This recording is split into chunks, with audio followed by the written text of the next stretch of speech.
will come and do the invocation, and Councilman Fleury will lead us in Pledge of Allegiance. Those who would you bow your head? God of our weary years and God of our silent tears, thou who hast brought us thus far along the way, be with those city fathers and sisters today who will lead these deliberations in the mindset of equality, equity, fairness, and justice. We ask these things that they be done decently and orderly, and that in the end their presence would have made a difference for all within the community. We praise you, Father, for a sense of fairness and even a sense of understanding. Be with them, God, in showing that there is a God of non-partisanship even in today's times. Bless these deliberations in your name, and everyone together said amen. Amen. Join with me in the Pledge of Allegiance. I pledge allegiance to the flag of the United States of America and to the republic for which it stands, one nation, under God, indivisible, with liberty and justice for all.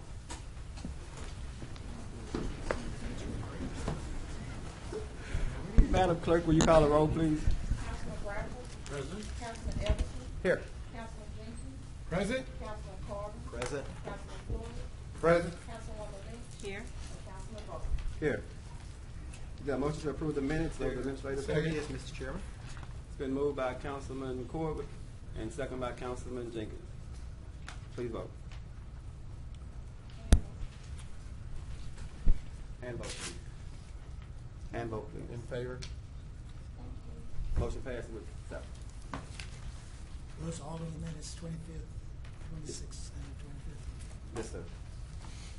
Does any council member have any awards, recognitions, or distinguished guests? Well, I see there appears to be a group out there to recognize, but I believe the mayor is going to recognize them. So I don't want to, but thanks for any groups that are here participating today, and we've got a good turnout just from the public, and it's great to see everybody here. Thanks for taking part in the process. Councilman Bradford.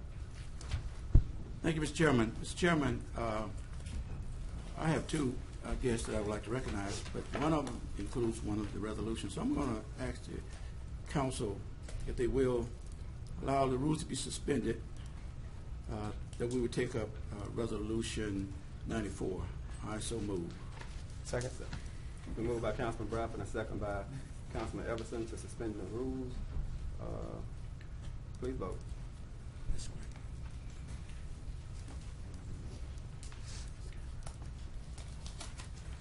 Motion carries with 7. So, Mr. Chairman, I would like at this time for us to consider and adopt Resolution 94. It's a resolution to recognize Reverend Gregory Hudson for his service to the greater Shreveport community. And if I could get, in the absence of the clerk's voice, that the city attorney could read. City attorney is going to. You gonna do that? All right. Thank you. I was just about to volunteer. Yes, sir. All right. Resolution number 94 of 2018. A resolution to recognize Reverend Gregory Hudson for his service to the greater Shreveport community and to otherwise provide with respect thereto, by Councilman Willie Bradford. Whereas, Reverend Gregory Hudson, born and reared in Benton, Louisiana, and graduated from Benton High School. And whereas Reverend Hudson received a bachelor's degree in business management from Wiley College in Marshall, Texas, and a master's in education from Grambling State University, Grambling, Louisiana. And whereas, excuse me, Reverend Hudson is the proud father of 3 beautiful daughters, Maya, Zoe, and Zaria. And whereas Reverend Hudson is a multi-talented individual, he's an educator, a writer, and news columnist, a political and sports analyst, just to name a few. And whereas Reverend Hudson was ordained into the ministry of the Christian Methodist Episcopal Church in 1985, and whereas Reverend Hudson, during his 33 years of pastorate, has served several churches in the 4th Episcopal District of the CME Church, including Charity Chapel, Mount Airy, St. Duty, Forest Grove, New Hope, and for the last 8 years he has been the pastor at St. Luke's CME Church. And whereas this dynamic and humble man has demonstrated excellence in his calling as a man of God, and on July 8, 2018, the members of the St. Luke CME Church, his family and friends have proudly come together to show and extend to him their sincerest love and appreciation. They are proud to call him their pastor, leader, and friend. Now, therefore, be it resolved by the City Council of the City of Shreveport in due legal and regular session convened that the Shreveport City Council hereby retroactively joins St. Luke Church family in thanking Reverend Gregory Hudson for his 8 years of pastorate and commending him on his 33 years of ministry and steadfast Christian leadership. Be it further resolved that this resolution shall be executed in duplicate originals, with one original presented to Reverend Gregory Hudson and the other resolution filed in perpetuity in the office of the Clerk of Council for the City of Shreveport. Mr. Chairman, I move that we would adopt this resolution and ratify it. It's been moved by Councilman Bradford and second by Councilman Fleury. We have any discussion on that? Yeah, Mr. Chairman, let me just say how proud I am to make this presentation to Reverend Hudson. I've been knowing Reverend Hudson for over 30 years. He has been a dynamic leader within the community, and the irony of recognizing him on Sunday, he pastors the largest Methodist church in the MLK area, and the pastor and the members of the largest Baptist church in the MLK area came together and showed him love and appreciation, showing, and I think Pastor Dennis Everett, who was there and did the message, acknowledged how wonderful it is when faith communities within communities can work together and provide great spiritual and community service to communities. I wanted to congratulate him, his congregation, for the way in which they conducted his appreciation service and for what he does within the community. Like I say, he's an educator. He teaches at Captain Shreve. He works in all areas of the Christian Methodist Episcopal Church on all levels, and I just thought it was befitting that we would recognize him for his 33 years of ministry within the Shreveport area and to the people of our community. So,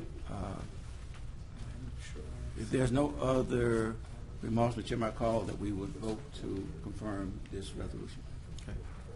And we'll call for the vote, but I want to speak and just say that to Reverend Hudson, I appreciate your service also to the Shreveport community. Mr. Hudson was also my neighbor for several years, and it's hard to find real good neighbors as we were to each other, and I miss that you're gone. I also moved up a little farther now, but I miss having you as a neighbor, and I wanted to thank you again for your service. Call for the vote. Yes, sir. Previous question.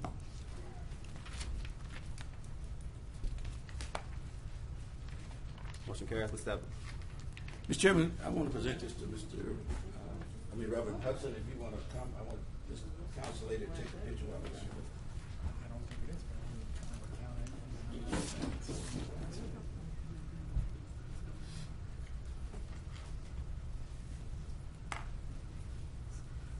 Other duties as a side.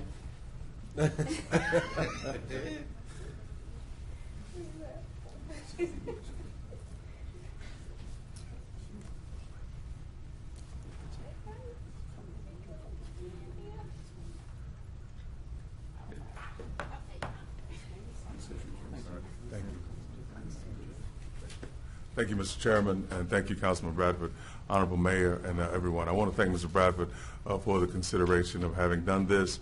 And as he has said, I've done a lot of things and spoken politically regarding most of you, and I thank God for your service and what you've done in this community. And as he said, I'm also a teacher at the Captain Shreve High School, and I'm enjoying my summer vacation and have to get back to school pretty soon. Thank you very much. Thank you. Thank you.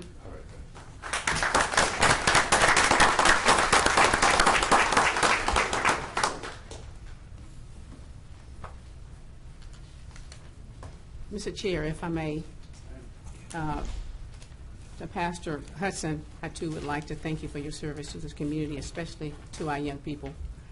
We need so many more people like yourself who have committed themselves in a positive way to help show our young people that there is a better way and that they can fulfill their dreams and their goals. They just need to work hard and become educated. So, again, I want to say thank you. I'm not a council member, but I am your mayor, and I want to say thank you for all that you've done and all that you are doing. Okay. Councilman Corbett.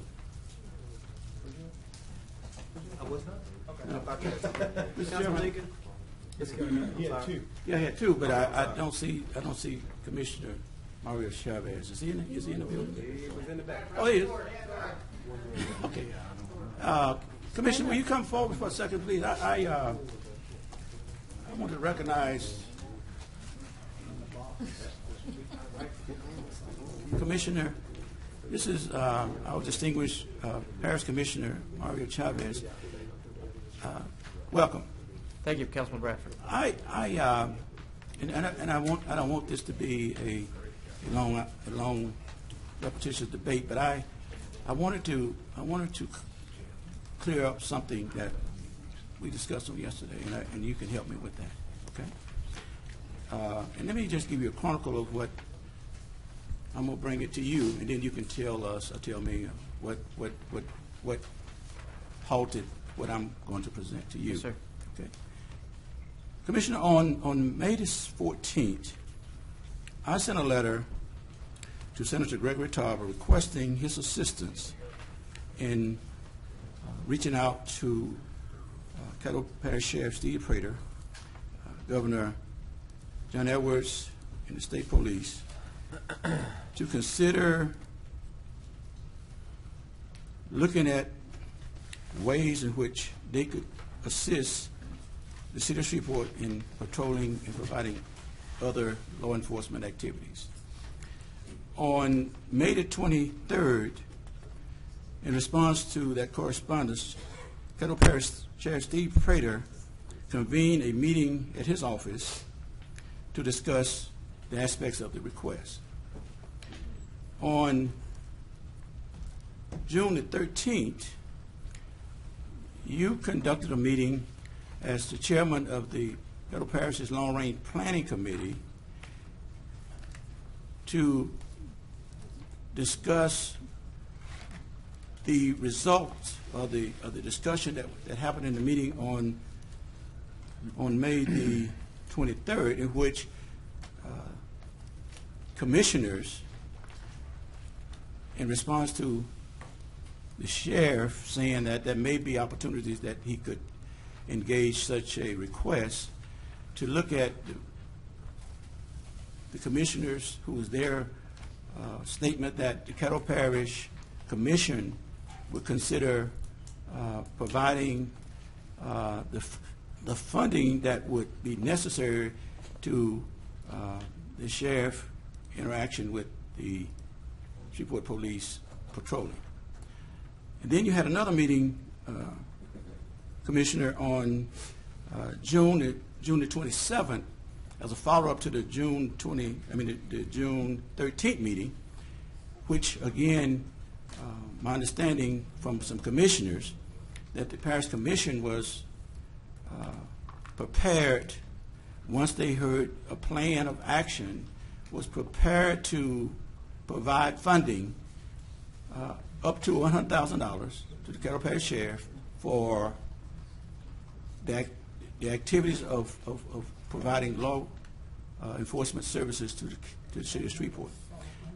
It was my understanding from that meeting that we would move forward, but it has been indicated that there has been no progress since then. In some communications and discussions, I don't know what happened to halt that seemed to be progress. Will you correct me if I'm wrong in any of my comments, and if you could tell the council what happened to impede further progress in that endeavor? Yes, Councilman, I will.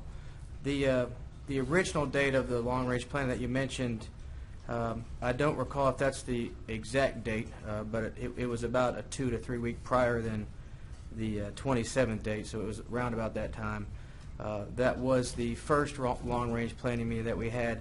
to discuss the possibility of funding an endeavor where we would fund the Sheriff's Department to help out and patrol the city of Shreveport from Wallace Lake Road south. That meeting was unfruitful due to the fact that not all parties were at the table. Although everybody was invited, I guess there were some scheduling conflicts, so some people did not make it. So we pushed it out to have another meeting. While in talks before we had the second meeting, I personally spoke with the sheriff, and I wanted to get a better grasp on the plan that was presented at the prior meeting that we were trying to discuss the specifics of, but we had some missing parties, so we couldn't get exactly the information that we wanted.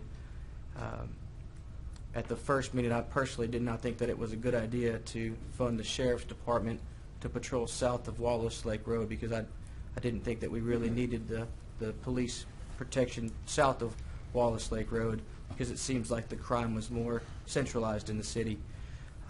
However, I'm not a crime enforcement expert, so I reached out to Sheriff Prater, and I spoke with him before the second meeting. He had advised me that he had offered his services, but he was told that he would rather his patrolmen stay south of the city or stay out of the way of the Shreveport police in the centralized area. But he did want to help, so he said, I will patrol southern Trace area and south of Wallace Lake Road.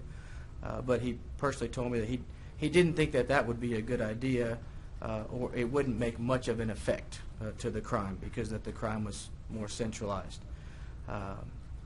However, it was the Caddo Parish taxpayer money that we were offering up, so I had to obviously vet it to make sure that it was legitimate. And so we met again at the second meeting, and all hands were on deck, and everybody met. Sheriff didn't say a lot because he offered up the service, but he told us that he did not think that that was a good idea. He said in the meeting that it wasn't the best use of the money, and that he personally wouldn't fund it if he had to fund it. Well, thankfully, and like I said before, I didn't want to fund it, but the mayor graciously sent me an email about a week prior saying that they could reallocate the funds and they could find the funding in the budget to support the crime initiative, so they did not need the funds from Caddo Parish, which obviously, being one of the stewards of that bank account, I was glad to hear.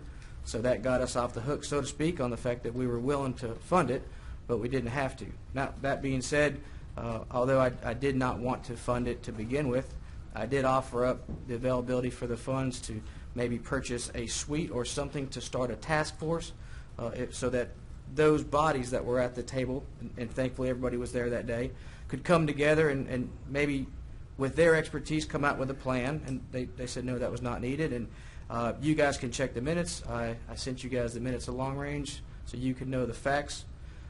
I even offered up to pay for lunch. I said I'd be willing to fund a lunch so that you guys could come together at a summit. But at the end of the meeting, it seemed as though our funds were not needed, and the sheriff's help really wasn't wanted in the centralized area of the crime. He was willing to help. So we left the meeting, and we left the meeting with no resolution. Now, there was presentation of things that the city had done in conjunction with the marshal's office as far as a warrant roundup. There was some commissioners that had no knowledge of that, myself included, which is okay. That's not what we keep informed of every day. However, the result of our misinformed of that resulted with the mayor's staff sending us weekly updates on what they're doing, so we know what's going on within our districts, which that was productive. But to say that we left there with a solid plan and a check in hand, no, Councilman, that's not correct. Okay. And you made some things clear to me, and I appreciate your comments. And again, there was, at the time that I initiated this chain of events, I was very concerned, and I'm still concerned, because my constituents call daily saying that they concerned and afraid of how crime is being perpetrated upon communities. There was an incident this morning. I had some, and it appears that funding and cooperation to help combat this has been halted, but I'm going to consider some other options. But my point is that, and I appreciate that, and I may call upon the commission to help financially in another endeavor. But I was talking to a couple of my constituents, and I heard as well from another councilman that in their area there's a spike in car burglaries, and they said that they're going to get guns and arm themselves and protect their property, which is alarmingly concerning. We don't need that. Okay? We need presence. We need presence in our communities of law enforcement, regardless of who they are. I agree. To help deter those type of criminal elements. I'm afraid now with the fear factor that's sort of plaguing some of our citizens, that they feel compelled to arm themselves. It's very frightening. And like I say, I'm not going to rest because my constituency is not resting. The citizens of the city is not resting, and they want to see something happening that they can visually see to eliminate this fear. So thank you, Commissioner. Councilman Bradford, if I would, on that very topic, I brought this up to the police chief. That is the perception in my district, that crime is up. What percentage of your district is in the city limits? 100%. 100%? Yes, Okay. sir. And in Southern Hills, people are going around and pulling on corridors and stealing things out of cars. And I made mention to the police chief that I would like to see a mounted SPD force driving throughout the neighborhood at 2 a.m. on a bicycle, because obviously in a car they cannot catch a 16-year-old kid, because when the headlights show up on the block and they hear the vehicle coming from a half mile away, they hide. And unfortunately, it's not known to the police officer that a car burglary had taken place until the morning when the citizen comes out and finds out that their stuff had been taken. His response to me was that he had to worry about the safety of his officers. And as a leader, I understand that. However, my concern is if I pay taxes and these are armed policemen that I respect and they put their life on the line every day. I remember growing up and we rode our bikes at night, and it didn't matter what time it was, and my parents weren't worried about my safety to ride my bicycle. The policemen are policemen to put their life on the line, and if that means riding a bicycle at 2 a.m. to stop, albeit perception, I do understand the crime stats say that crime is down, but in my district, I can only speak on Southern Hills. In District 10, all I see on the Facebook pages is that crime is up. Is that every day they wake up and you can see somebody's street was hit. So I would like to see some type of resolution, and I agree with you, where I see presence on the street, where the criminal element knows that the police are out here, and they're out here in full force, whether it be on a bicycle, in a car, in a sheriff car, in a state police car, something. And I understand it's not all about patrolling. You guys have to come up with other means to patrol, but I think some of these ideas would be beneficial.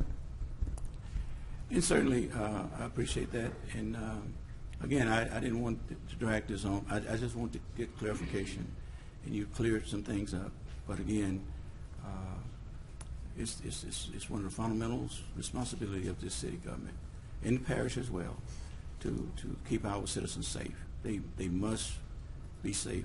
They must feel safe, but not only they must feel safe, they must be safe. And we have to do everything we can to provide that public safety for our people. And I want to thank you, and you're open, I trust, and I hope you will be open for additional conversation, not on this one, because obviously this one is not going nowhere. But I have another proposal that we'll be bringing forward that maybe, again, there could be some collaboration, and I'm going to ask the commission to see if funding could be made available to help with this initiative.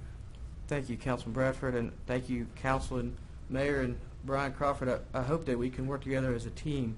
And I heard what happened yesterday, and I don't want anyone to think that it's a this or that or a he said, she said, that we actually can come together and work together as a collective body, City Council, the Mayor, and the Commission. Of course, I can't speak for the other 11, but thanks for having me, and hope this continues. Thank you. Look forward to further conversation. Thank you. Thank you, Mr. Chair. I just, normally I probably wouldn't, but I just want to be open-minded to think and say that social media has, taken a big plague on things also. And I think that it blows up the perception of things that's going on worse than what it is. And I know that it seems as if from the statistics that we're getting that, crime is going down, but I still just stick on the word of the perception. And when people get on social media and say, certain things, and it blows it up and make it seem as if it's actually worse than what it is. So I just want to be mindful and just add that 2 cents on there too, because I do believe, I had a shooting this morning in my own neighborhood, so trust me, I see where it's coming from. I just want to also just say that also, that I believe the perception. I believe that. Well, Mr. Chairman, can I just respond this way? Certainly, statistically, I think it has been shared that in some areas crime is down. But I would like to mention and challenge the fact that every day we get emails. This body gets emails from police officers reporting activities in the city, and that cannot be dismissed. Right. We read those emails about these various activities that are happening. So social media is one thing, right. but what we actually get in our inbox is also an indication that needs to be some additional policing going on in this city. Right. I know. I as far as law enforcement, I agree, and I think and I believe that the mayor and Chief Crump, after having a good discussion with him briefly yesterday, I believe and hope that there is a plan in progress to try to curb some of the criminal activity that's going on, especially gun violence. Councilwoman Lynch. Well, 2 things. Let me say, first of all, Councilman Bradford, my mama said to leave Chief Crump alone. That's what my mama said. Tell your mama, apologize if she feels like I'm trying to pay the Chief Crump. That's what my mama, but I told her not to come today to the meeting because she wanted to say that. But certainly, my dad having been an SPD officer and a detective, one of the first black detectives on the SPD, certainly, I'm extremely supportive of law enforcement community. But what I wanted to ask, now I've thrown all my settled talk papers in the trash today, but I want to ask, because something that I read, and I don't know where I read it at, Mayor and CAO, but of the 500 and some odd, I guess, officers on the force currently, that there were only 170 patrolling the streets. Is that accurate? No, ma'am, that is not accurate. Okay. I can actually get those figures for you. In our patrol division, there are more than 300, probably 40 people that work with patrol and patrolling our streets.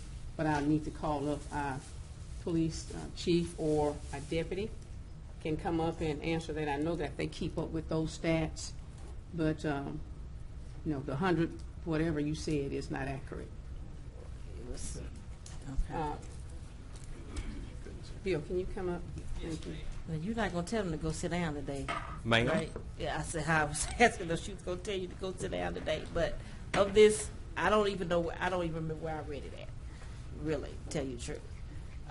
But that number has been kind of circulating out there, as Chairman Bowman said, maybe on social media somewhere, about the actual numbers. And so can you kind of let the public know in terms of the force and where those numbers are not included there, or people, school resource officers, or people shuffling paper, whatever, you know, how it's kind of broken down? Yes, ma'am. So very broadly, the police department is broken down into 4 divisions. You have administration, you have support, you have investigations, and you have uniform services or operations. Uniform services is by far the largest department, and those are the officers that are actually on the street in the marked cars that you see out there, Shreveport police on the side. And the bulk of the officers are assigned to that division, by far. So of the 500, what is the total number right now? 538 actual police officers on the street. Okay. Wait a minute, 500 on the street? Let me be clear. I'm sorry. Actually, boots on the ground total 538 police Okay. officers All on the right. Shreveport Police Department. And in the, what do you call it, operations or something? Yes, ma'am. Well, how many are in that department? It's going to be right at 300, maybe a little bit over. Okay. All right, thank you. Yes, ma'am. Okay. Thank you, Bill. To be clear, Yes, sir. patrolling the city of Shreveport, there are an estimate of 300 officers that's out in the area. Well, certainly not at any one time. Now, Sure. that uniformed services or operations is broken down into other areas as well. So you've got Shift A, Shift B, and Shift C. That's our midnight shift, our day shift, and our evening shift. You have traffic, you have community liaison officers, so they're broken down into different segments. And certainly, it's not appropriate, and I think City Attorney Bradford has dealt with this when we talk about specific assignments relative to how many folks are on evening shift or how many folks are patrolling District 5 or District 9 or District 11, simply because it could potentially negatively impact the operational efficiency and integrity of the police department. But overall, by far, that is the largest division in the whole police department. Then I hear there's a class ongoing now, has started, or about to start? Yes, sir. July 27th, we'll start our second academy class for this year. Okay. Now tell me, what a city of this size, what scale do you use in determining how many officers that needs to be in the department, and how many officers need to be patrolling at any given time? Well, and just kind of to give you an idea of where we come from, so when I was hired in 1993, we had about 437 officers. So through the years, we have added, and that's allocated strength. So our allocated strength is actually 580. So it's a variety of factors that we look at when we're allocating those resources. So for instance, when we're talking about officers on patrol, let's say, we look at calls for service, we look at Part 1 crimes, we look at citizen complaints. So it's a multitude of factors. Also experience. Every place is different. Every city is unique and different. But those are some of the factors that we look at when we talk about the allocation of resources, particularly manpower, which is our literally and figuratively our most valuable resource. About 90, a little over 90% of our budget is folks, is people. Is there any consideration, and you heard Commissioner Chavez say that some of the car burglary crimes are not happening, between 10 and 4 in the morning or something like that. Is there any room for adjusting officers to be in the areas of which these are happening? I know you can monitor and find where some of these things are happening. Is there any operation initiative you could use to help deter some of this? Absolutely, and we just wrapped up one initiative that we actually worked in conjunction with the Louisiana State Police on. So we do that, and typically car burglaries, what we see is that is an overnight crime as opposed to residential burglaries, and actually residential burglaries are on pace this year to hit historic lows. And again, I know Chief has said many times, we've all talked about the caveat to that is, if your home has been burglarized, that just doesn't mean much to you. So vehicle burglary is a little bit different. That's a nighttime crime, and we do look at those. We look at the time that they occur, the dates that they occur, and then adjust resources as necessary, whether that's using on-duty personnel or using overtime personnel as well as special operations. Some of that might be grant funding that we have. It just depends on the context of that particular situation. My last question, Chief, and actually a comment that I want you to respond to.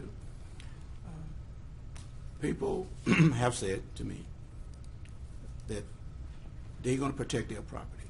They're going to get a gun. And if somebody's invading their property, they're going to use their gun. What advice can you give to our citizens? Let common sense prevail. And as a general rule, when we're talking about the use of deadly force, that's a very complicated issue and complex issue. And as a police officer, we tell folks all the time that I've received, I don't know how many, probably thousands of hours of training with this firearm that I carry every day. And it's only mine as long as it's in my holster or hand. And when somebody who's bigger or stronger then gets it away from me, they're probably not going to clean it and give it back to me. They're probably going to try to hurt me with it. So there's all kind of aspects that you have to look at when we talk about protecting yourself and or your property. And certainly we would never urge or advise someone not to take reasonable steps to protect themselves. But at the same time, when we're talking about the use of deadly force, common sense should prevail. And when we're talking about property crimes, the best thing that I think folks can do is to call their police department. And we do. We get those calls for service. Our officers respond. We have arrested a lot of folks for vehicle burglary this year, a bunch of folks. And there is a nexus between vehicle burglary and violent crimes as well. And what I think many times folks don't understand is in 2017, we had about 240 firearms that were stolen out of vehicles in the city of Shreveport. And those guns are used for evil. I can tell you that right now, that many of the guns that we find that are used in these other violent crimes come from those car burglaries. So it is an important issue. We are active on social media, and we're not in the business of blaming victims. That's not what we do. We are victim advocates. But we try to tell folks, make sure you utilize the tools at your disposal to reduce your odds of becoming a potential victim. Don't leave your firearms in your car. Lock your cars. Don't leave valuables in your car. So all that's great, and we try to push that out, but at the end of the day, we do adjust our resources to address emerging crime patterns, particularly relative to car burglaries. Thank you. Thank you, Mr. Chairman. I have Councilman Everson and Councilman Fleury. Thank you. I just was going to follow up a little bit on one of the comments that was made about the social media perception. I mean, obviously, we all know there are real crime threats, and those are things that we were all kind of debating and discussing the right approach to. And I think there are some obvious areas of improvement, some areas where we still continue to be concerned. I think that's fair to say, no matter what the rest of our viewpoints are. I do think it's worth just noting to use caution when we look at the Facebook posts. They are good to help us know what's going on in our community. But, earlier Commissioner Chavez mentioned, kind of when he was young, remembering being able to ride his bike around at night and, feeling safe. And then he mentioned what he sees on the Facebook pages today. But he didn't look at those Facebook pages when he was riding his bike around when he was a kid, because they didn't exist. There was no such thing as videos of people pulling on car handles and stuff like that. So there are these crimes that we're seeing all around us now, and we're becoming aware of them. And that's not a bad thing, but it is something new to us. And sometimes when we have new information, we process it differently. Some people, it may help them be more alert, may help them be more aware of their surroundings. Some people, it may create a state of paranoia or fear. So we want to just be careful and temper the information so that it's helpful to us and not overwhelming to us.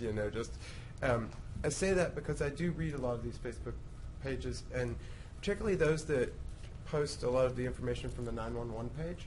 911, what you see is what people are calling in, what they fear might have happened, or what they suspect might have happened, what they think they might have saw, or what they think they might have heard. It doesn't necessarily give you an indication of what was determined to have happened after an investigation occurred or that kind of thing. And so, again, it's good information. It's great to be able to have it, but you have to have the context with it to make sure that you're able to get the best benefit of having that access to that information. And again, often you hear the talk about statistics versus perception, and I mean that's fair. Again, like if somebody has just been the victim of a crime, they are going to be feeling like crime is at the all-time high for them, but there can still be something improving in the overall number of crimes. So a car can be moving forward while it is slowing down. It can still be slowing down while things are continuing to happen.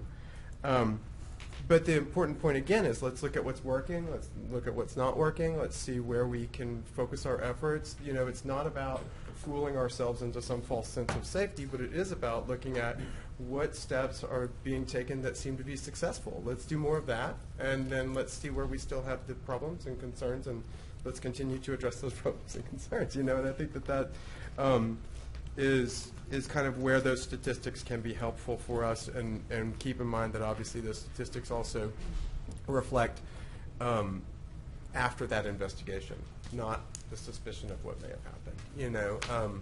I know that sometimes in my neighborhood, I live where I can hear a lot of noise from the interstate. I live very near I-49, and so I hear a lot of noise that echoes off of there. And what could be an engine backfiring on an interstate that's actually pretty far from me can echo into my house to feel like a pretty loud burst real close.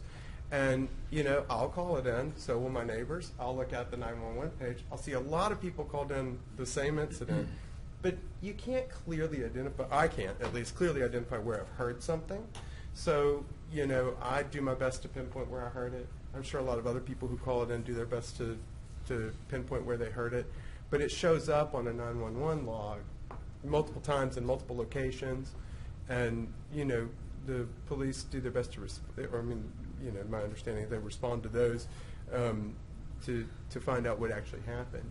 But it's good to call those things in. But, again, we're hearing things, we're reporting it.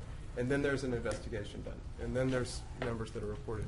So we're talking a little bit apples and oranges in some cases, and I just think it's worth just reiterating that let's be considerate about what it is what we're saying when we're saying it, so that we can get the best result. Because I think we all want a safer community. We all want to feel better where we live. We all have concerns about what's going on, and I think that if we can work together, we can get there. And we see some improvements, and I'm thankful for those. I certainly see. Oh, and I'm sorry. I'll wrap up after this.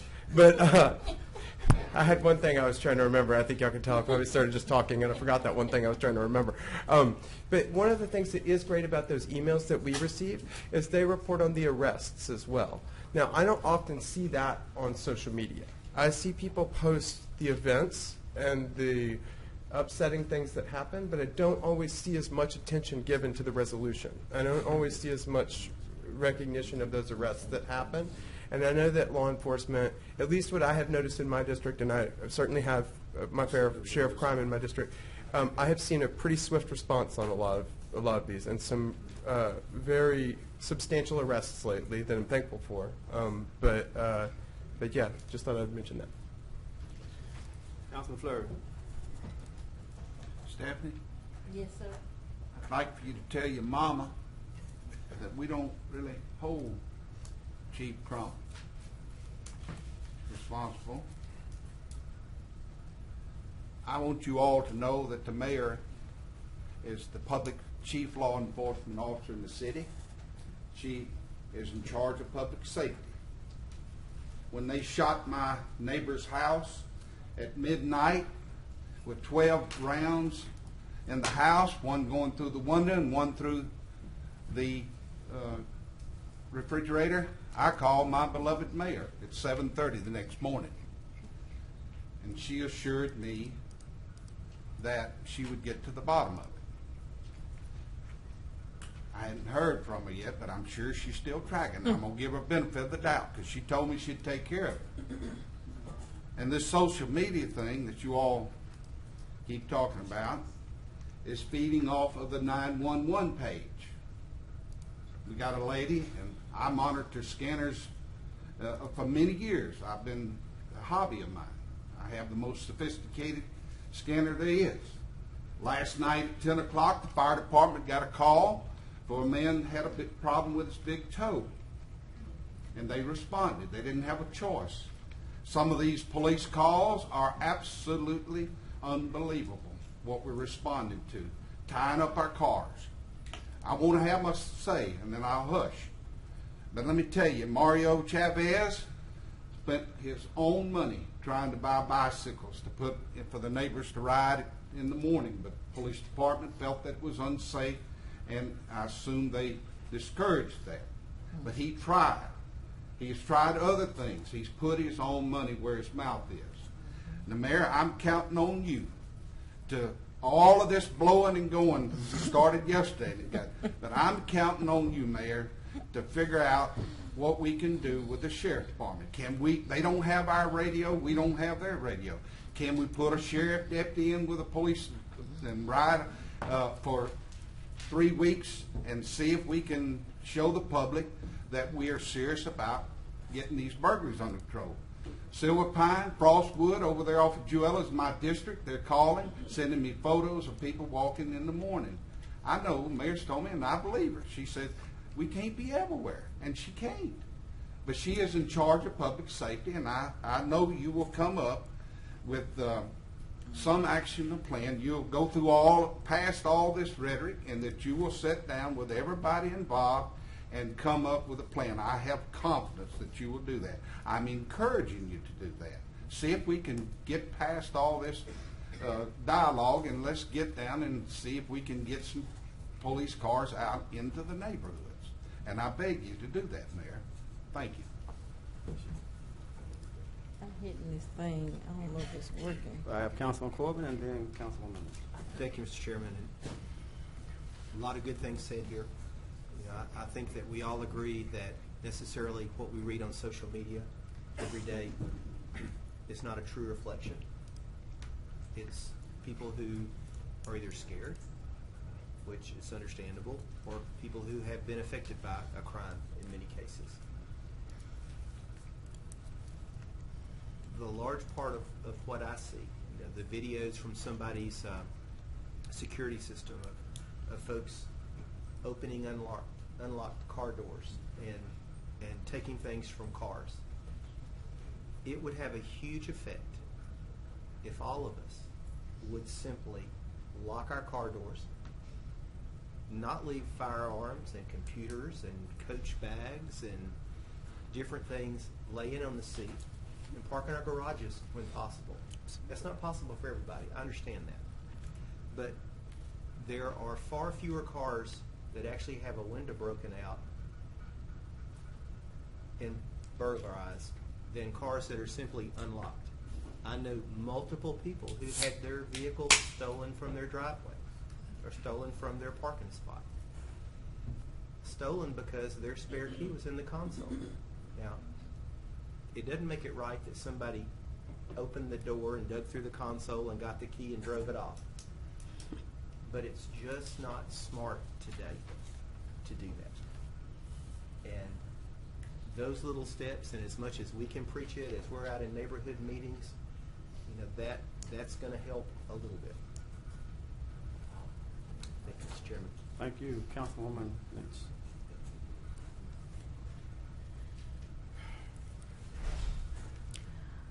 Let me say that I've always lived in the hood. So this, you know, in high crime areas. So I don't know this other side where people, you know, don't lock their car doors or leave valuables in their cars. I've never lived in those type of neighborhoods, okay?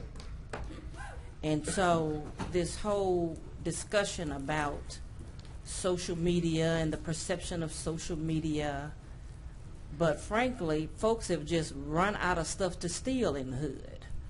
We don't have anything left for anybody to take. You can pawn a TV, you're going to get $35.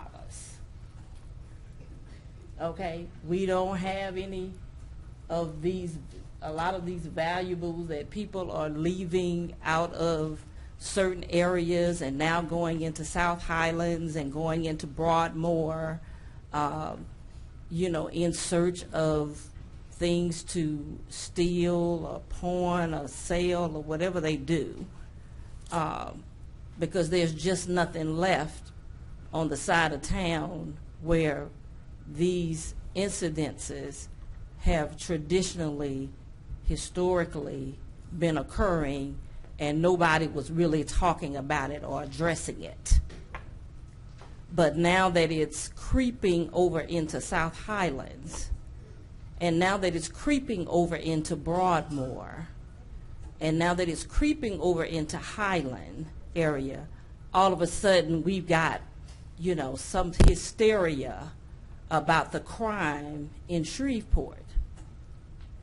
And so I'm just saying, the city had I think it was called a conversation about on crime. crime. It's everybody's concern. Yes. And we were going to, from what I understand, continue those conversations, those meetings. I thought they were supposed to be on some schedule, you know, to continue throughout the communities. And that from those, a plan would be developed to address the crime that's going on in Shreveport. And I don't want anybody to, you know, belittle, because if you've ever had anything stolen from you, whether that was your car or whether that was your house, I've never had my car broken into, but I have had my home broken into. And that is, and there are some other crimes that happen to people, I understand. But for somebody to come in and take something from you that you have worked for, whatever little bit you have, it's yours, you work for it, you paid for it, it's not a good feeling. It's not a good feeling for somebody to come into your personal space and to take something from you. And so, you know, I don't want to really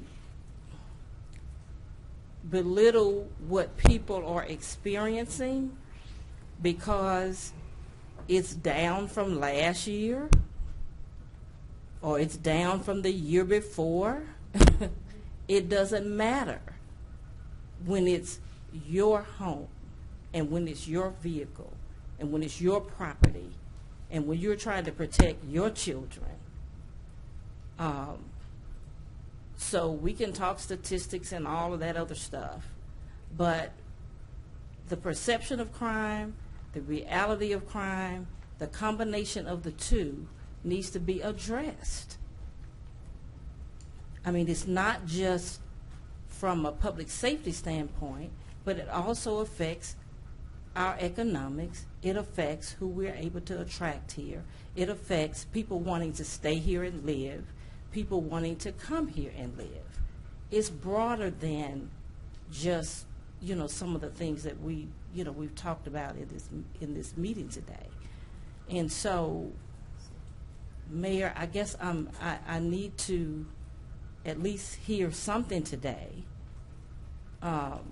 from, you know, what was done a year ago or so in terms of the conversation on crime, what we said we were going to do leading from those meetings, and where we are now, you know, going forward in terms of addressing it or coming up with, or if there's a plan, you know, what is that?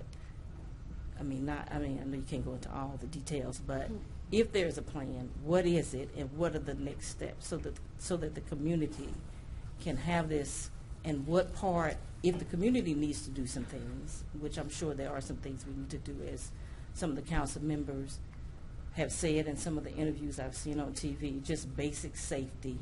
You know, we're not in Mayberry anymore. You can't just leave your cars unlocked, you know, because you feel that you live in a certain area of town. You know, it's not about where you live. It's just general public safety, not to leave your car unlocked. Okay, and so where are we? Well, and let me just... Before she says something, I just want to just say that I didn't know where you was going at first. When you said in the hood, you know, my grandmother lives over there. She wouldn't call it the hood. You know, she wouldn't It's consider it short the for hood, but it's the, but when you say the hood, it's taken as another area when you say the hood. So I wouldn't claim or say that part as being the hood, because you are, you know, what you say you are, and you are from where you produced that you say that you were from. So, but I agree with some of the latter parts of the comments. I just don't, you know, want to get off and let the people know that we are considering calling different neighborhoods. This is quote unquote the Well, hood. the hood is short for neighborhood. Well, I just want to clarify that part Okay, there. hey, we're straight. That's, You from the hood, we're good. that's right. Your mama from the hood, your daddy from the hood, we're good.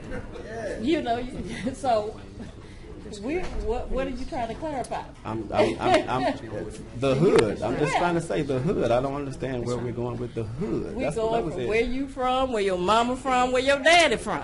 The hood. Okay, Mayor. Okay, if I'll just make a short statement. We did meet in October of 2016, and from that meeting, we had a series of meetings with those people who took on leadership roles for the different areas that we discussed. A plan was crafted, and from that plan, our police department has been working. And as we have seen different types of crimes, we've had to adjust those plans. And that's what you do when you are trying to get results. From those results, even though people don't like the statistics, I can give you those statistics from that plan. And we continue to work it, and we continue to look at other ways. And we're going to be going back out to the community. We had a meeting just last week with our police chief and one of his staff members, because we're going to do some other things. Crime is everybody's concern. And a lot of it is done when people are in their homes. A lot of our violent crimes are done in the homes. We can't be in everybody's house. But I will give you just some results that you've asked me for, and we'll continue to work on those. Just from our homicides, we're down over last year to this time about 29%. From rape, we're down 19%. From robberies, we're down 33%. Burglary, we're down 21%.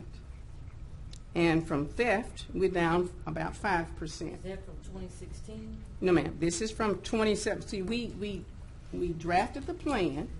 We worked with those groups. At the beginning of 2017, we started measuring. So it's 2017, 2018? Yes, ma'am. Okay. Yes, ma'am. And so we have shown that the plan is working. And we're going to continue to make adjustments as we need to make those. You know, when the crime spiked and we released the data, everybody believed it because everybody used it. Now that the crime is going down, we need to make sure that we still report what's happening with the plan. And these are the figures. So violent crime index is down like 16%. And so that is the result of the plan, and sometimes it has to evolve. And we're not able to get into all the details on the different ways that the police officers, and let me just say, they put their lives on the line every day. And a lot of times they are out there on bicycles in the community, trying to make sure that we keep people safe. But that's the result today. So will there be more of these community conversations going forward? I guess I was under the impression that every quarter, every 6 months, that, you know, the communities were going to be engaged in these type of meetings. So what is the community component? The Well, community-oriented policing. we're going to come back. We needed to first get Okay. some results. Right, I understand. And like I said, we had a meeting last week, and we plan to go back out, but we're going to do it differently this time. Okay, And we will be doing some of those. okay. Thank you. Yes, sure. And Mr. Chairman, if I could just real quick. Yes, sir. Councilwoman, part of that plan was to hit 3 big issues from the mayor's office. That was provide them with the equipment that they needed to respond. Which the commission helped with that, right? With They the helped- police cars? We put up Okay. $5.5 million. They provided $500,000, and we appreciate them for that. It was to give them an honest living and give them a raise. The mayor and this council did that last year with 5% increase. That was the largest police officer raise since 2003. And the third thing was to add staffing. Earlier, Deputy Chief Gooden was up, and he talked about the staffing level in 93 being 428. If you look at the crime rate in 1993, it was double what it is today, and you had 100 less officers on the street. Additionally, with the 538 we have now, and the 30 or so that we're going to have in the next basic training class, we are estimating to have about 550 officers, which will give us one of the largest police presence in the city's history. So those 3 elements were key, and the council was key in supporting those in the budget that the administration proposed, and they are making a difference. The statistics that the mayor just showed, and you talk about asking comparative, you look at Baton Rouge, they are 15% larger than we are. Their crime is significantly higher than we are. We had 20 homicides at the end of June. Baton Rouge already had over 50. They are on pace again to have 100 homicides. Now, you're not using Baton Rouge because people say I live there, right? No, absolutely not. Okay. I'm just saying they are a city of comparative You may size. have first-hand reference. They are a city of comparative size. They're 15% larger than we are, but yet their homicide rate is 100% over what Shreveport's homicide rate is. Jackson, One- Mississippi looks like 4. I mean, I feel sorry. And for that's them. not to say They're- one crime, and everybody's talked about it up here, Yes. is one crime too many. We're not satisfied with the results, but certainly we're making progress. And if we're going to use, we have to be able to use some data, and you appreciate data because you ask for it a lot, I know. We have to be able to measure that success on something. We can't measure it on Facebook. We have to be able to measure it on the FBI statistics that the police department uses on a monthly basis. Okay, so let me ask you, okay, the 1993 is a little too long ago for me because I was Right. 30 then, and I'm 55 now. But you're not saying, I guess what I'm picking up from what you're saying today is you're not saying that we don't need any help or assistance. You're saying that we have a plan, We've had a we're plan, executing our plan, We are. and it's working. and it's working. It is. Okay. And let me be And- clear, and- we'll take any additional but- assistance that Right. any law enforcement agency will provide us. The mayor has always been very clear Very on that. clear. We have never turned down any help. Okay, Okay. all right, thank you. Thank you. Okay. Thank you, Mr. Chair. All right. If that's it, then Mayor Tyler, do you have any awards or recognitions or distinguished guests? I do have some recognitions. Today we have 2 groups that I'd like to recognize, and I'll ask them to stand. Today we have our leadership group from the Greater Shreveport Chamber of Commerce. So will you all please stand so that our publics can take a look at you this morning. I had the opportunity, along with Councilman Bradford, to speak to this group and give them some thoughts on leadership, particularly in city government. So today I want to say thank you all for joining us this afternoon. So council members, if you have any comments for this group, I want to thank them for their commitment. Dr. Tim Magner, I think, is back there with the president of our Greater Chamber. Thank you so much for taking on this opportunity to become leaders in our community. Any comments? I had a few people up and it went off, so. Okay. Councilman Bradford? Yeah, I'd be remiss if I did not express my appreciation to the leadership of this Shreveport Leadership Group for allowing me to come and interact with them this morning. It was very, very encouraging to see what we have here in Shreveport in regards to leadership. In their own way, they are now leaders, actually. Yes, they they are. come from a variety of experiences and careers, but I think they understand preparation, and that's what we talked about this morning. If you want to be a great leader, prepare yourself. Study to show yourself approved, and they are doing that and being a part of this great group and pursuing further understanding of what role they can play further in their career is just inspiring to see. So thank you for having me this morning, and I share the sentiments of the mayor that you're a great group of people. Thank you. Thank you. Councilwoman Lynch? Dr. Magner, if you could come up, please.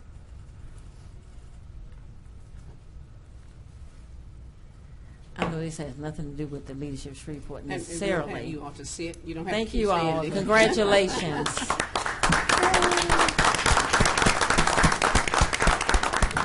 A couple of years ago, and I think Jeff was on that bus to Oklahoma City. I was. And you know, part of the A couple or 7 years ago. Yeah, has it been that long? Oh my God. 2011. Okay. But I think a big part of the presentation that we were given, and I don't know if it was, what do they call it, a city, some kind of city visit? City to city. City to city. And one of the groups that did a lot of the presentation, at least on one of the days, was the Oklahoma Chamber of Commerce. Yes, ma'am. And they were very instrumental in the, I guess, revitalization and, you know, turnaround that city took following the attack on, you know, the attack that they had. But I just wanted to say that the last couple of issues that you all have gotten involved in as a chamber, I really appreciate it. Thank you. It's not a role I think that the chamber has taken in the past, but I think it's certainly been helpful. And you know, the more people that we have at the table that's trying to assist with keep moving the ball down the road, you know, down the field or whatever. I'm not good at sports, but moving the ball down the field in the best interest of the city, not necessarily of this person or that person or this group or that group, but in the best interest of the city is very commendable. And so I want to thank you just personally for bringing that type of leadership to the chamber, which has largely, you know, throughout 14 years I've been in politics, has been kind of, you know, over here. But taking on that role in these last two instances, it's been commendable, and I really appreciate it as a public official. It's really been helpful, and I thank you for that. And Thank the you. board and, you know, and members and everybody that's been involved. Thank you. I appreciate that. Thank you very much. I agree. All righty. Okay, our next group, today we have in the audience with us members of the mayor's summer internship program. I'm going to ask those young people if they will please stand. And let me just talk a little bit about what this program is designed to do, and we're going to ask the leaders to come up and have words in just a minute. I believe you have some comments. This program, of course, will allow these young college students the opportunity to gain leadership skills necessary to prepare them for the next level, the next phase in their careers, and also to learn a little bit about city government. And so at this time, we're going to have the class representatives to come up and give us just a brief overview of your experience. I think next week is probably your last week with us. And so I just want to say to these young college students, thank you so much for being interested in doing this and learning about city government and being able to take that experience back to your college or your university and try to learn what it means to help be a responsible civic leader in this city and in your community. So if you'll come up to the mic, thank you. Okay. All right. Mr. Chairman, members of the City Council, Madam Mayor, good afternoon. My name is Jacob Volchek, and this is Lauren Scott. We are the we were elected by the 2018 Mayor's Internship Program to be the spokesperson for our class. And we just before we get into introducing everybody, we want to thank Mayor Tyler, all of you for supporting this program. Thomas Jefferson once said, an educated citizenry is a vital requisite for survival of a free people, and that is one of the best investments, and we want to thank you right now for what you're doing, and to keep doing it, because it is definitely worth it. I think we can all say we've learned more about city government than I expected to learn. Thank you, but yeah, we have a lot to thank to. This is Ms. Lauren Scott, and she will take over the next part of this. Hello. Today marks our 5th week of the program, and we have 2 more weeks left. It goes by really fast, sadly. But we work 30 hours a week, 9 to 4, and we work all week and learn. It's very informative. And we meet on Thursday each week, and we provide Ms. Bradford a weekly report. And we have toured several departments, and we earn certificates in defensive driving and ethics. Our last day is July 24th, and we will end it with our service project with the Fuller Housing Center. And the interns and I, we can all tell you that this has been an incredible experience, and we would recommend this program to any college student that is interested in learning and understanding city government. Okay. Thank you all so much. Let's give them a hand, please.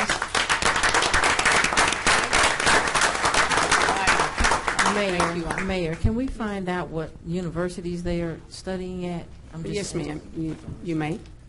We'll start with our speakers. Yes, ma'am. Margaret Butler, and Margaret?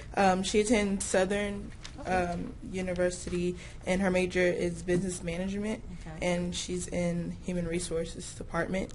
Brianna Chambers attends LSU Shreveport, and her major is criminal justice, which is in the police department. Jacob Gill attends Louisiana Tech, and his major is marketing, and his department is with Sportron. Brandy Green attends Grambling State University, and GSU. I thought you knew. Yes, okay. And her major is kinesiology, concentration with sports management, and her department is with the SPAR. David Haddon attends LSU, and his major is political science. He's interning with Judge Barber. And Chandler Higgins attends Louisiana Tech. Her major is also political science, and she's interning with Judge Barber. And Kiara Hill attends Tougaloo. Her major is psychology, and she works with the fire department. Okay. And Caleb Holmes attends Southern University, and his major is political science, and he works with the city attorney. Okay. Now, some people up here. We got some more. Yeah, I got the bottom half of the list. We decided to split it. Okay. So okay. I guess my name is Jacob Volchek. I'm a history major at LSU Shreveport going into my senior year. I'm with risk management. But then we have Kendrick Kruski. He's a political science major at Louisiana Tech with the fire department. We also have Matthew Lee. He's at Grambling State studying criminal justice with the police department. We also have Ladiana Oez. She's a biology major at Northwestern State University in Natchitoches, and she is with the water department. Oh, okay. Bless you. Yeah. Just the angle. Next up is Justice Prelo. He is a computer engineering major at Jackson State University, and he is with the water department. Then we have Claire Riddick. She goes all the way to Fordham University in New York City, and she is a political science major with the city attorney's office. And Lauren Scott, she's a that's her. Yeah. Kinesiology. She's a kinesiology major at LSU Baton Rouge with Judge Sims. And then we have Janie Wharton. She is studying. She's about to go into her master's program at Texas A&M for urban planning, and she's obviously naturally in community development. And then Kelly West. She's a recent graduate of University of Louisiana Lafayette from my alma film. mater. Yes. Yeah, and she is with SPAR. So we have a lot of majors here, so Wow. a lot of different departments. That's great. Thank you. Thank you, ma'am. Thank you all so much. All righty. Thank you. Keep up the good work. It was great to hear how they were paired with departments that made sense to their majors. That was really good. Okay, thank you, Council Lady, for asking him to do that.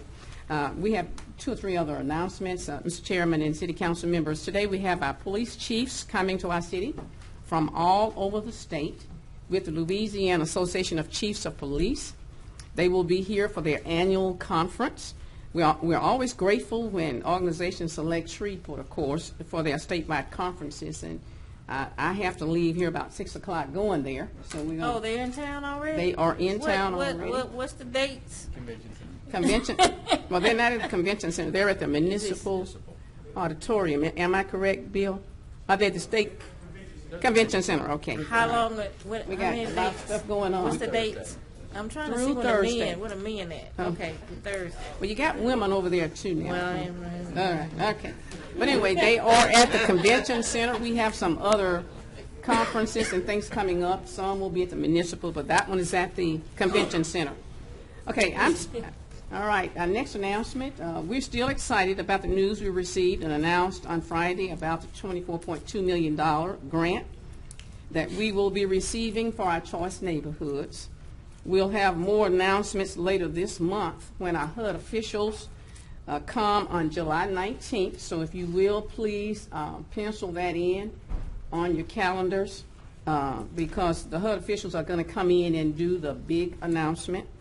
And we'll also be asking you to come and support that effort this fall when we do some breaking on the development. We're also proud of our team, and we have 4 of those departments that worked extremely hard for the 4th of July celebration. Our SPAR department, led by Ms. Shelley Regal Wood, SPD department, led by Chief Alan Crump, our Public Works department, led by Mr. Mike Wood, and our Shreveport Fire Department, led by Chief Scott Wolverton. Their efforts to support that 4th of July celebration was outstanding, which took place at Riverview Park. Councilman Efferson and I were there trying to make sure that we could support the effort, and of course, everything turned out really great. Now, this weekend, we'd like to invite everybody to come out, and that's all of our citizens, and we'll have a lot of people from other regions and towns in this region, because we're going to have the Red River Balloon Rally, again, kicking off at LSUS. Let me tell you, this is a very exciting event for our community, and we need everyone to come out and bring their families to support it. Also this weekend, we have the Sickle Cell Baseball Tournament that will be held at Cargill Park, and we want to ask all of our citizens, if you're not going, you can go to both. Go to the balloon rally and then go on over to Cargill Park so that we can support that effort to help those families who are struggling with that disease. On Thursday, July 19th, the city is hosting a job fair at the Municipal Auditorium. The event will be held from 9 a.m. until 6 p.m. with area businesses and governmental agencies looking to hire the best candidates for open positions.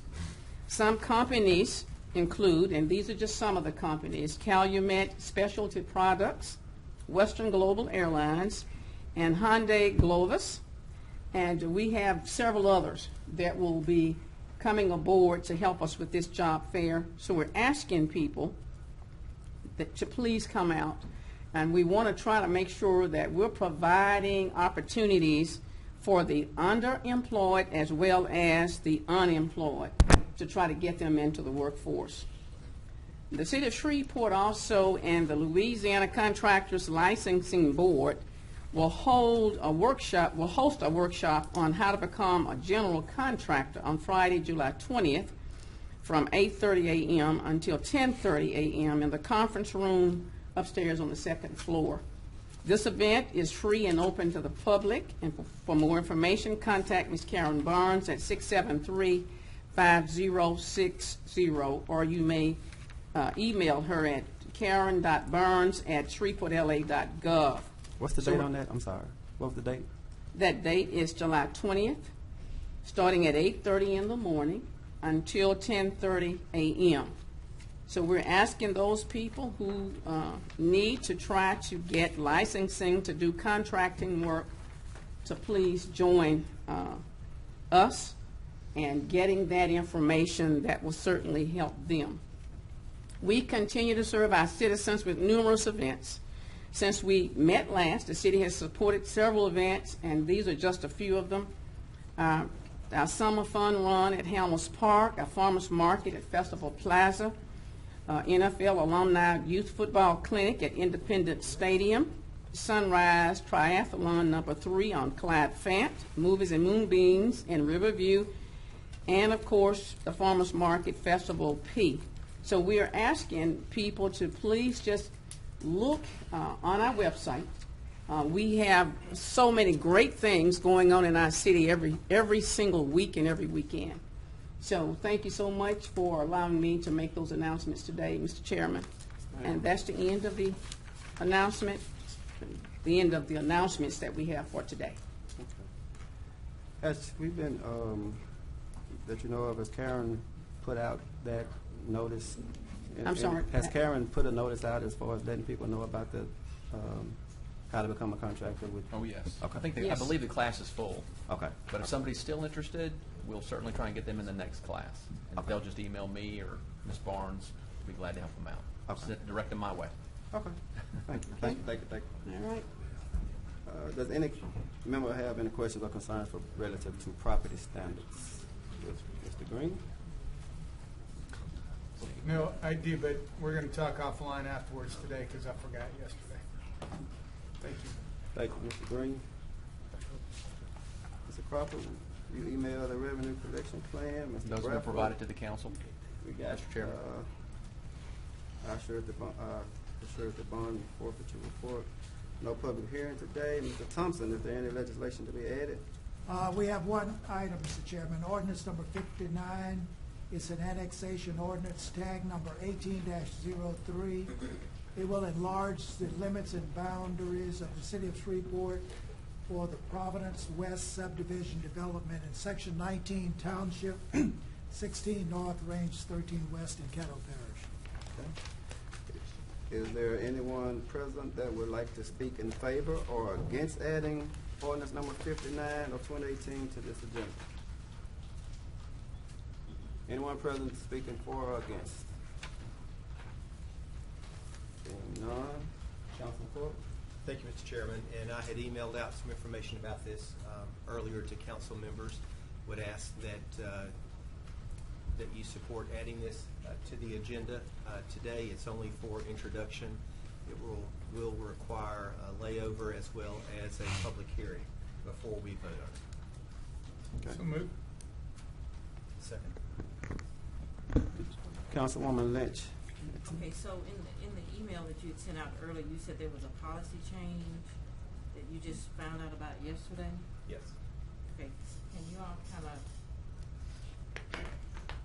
update us on that, and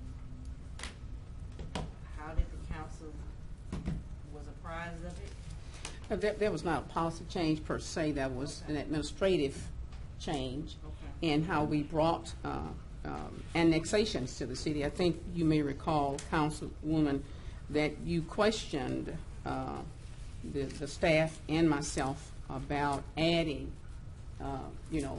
annexing to the city. And we said at that time we were only doing fill-ins. And so we've had other requests to actually add to the city.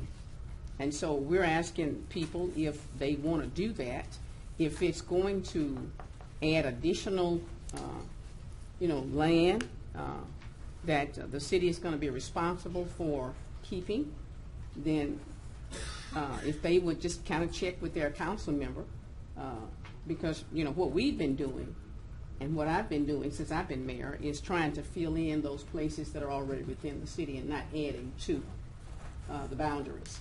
But this one actually adds to the boundaries. So we did ask them to go through their council member. And that is not a policy, but that is just an administrative call that I made way back. We have not enlarged the limits. We've just been filling in. Okay. And so,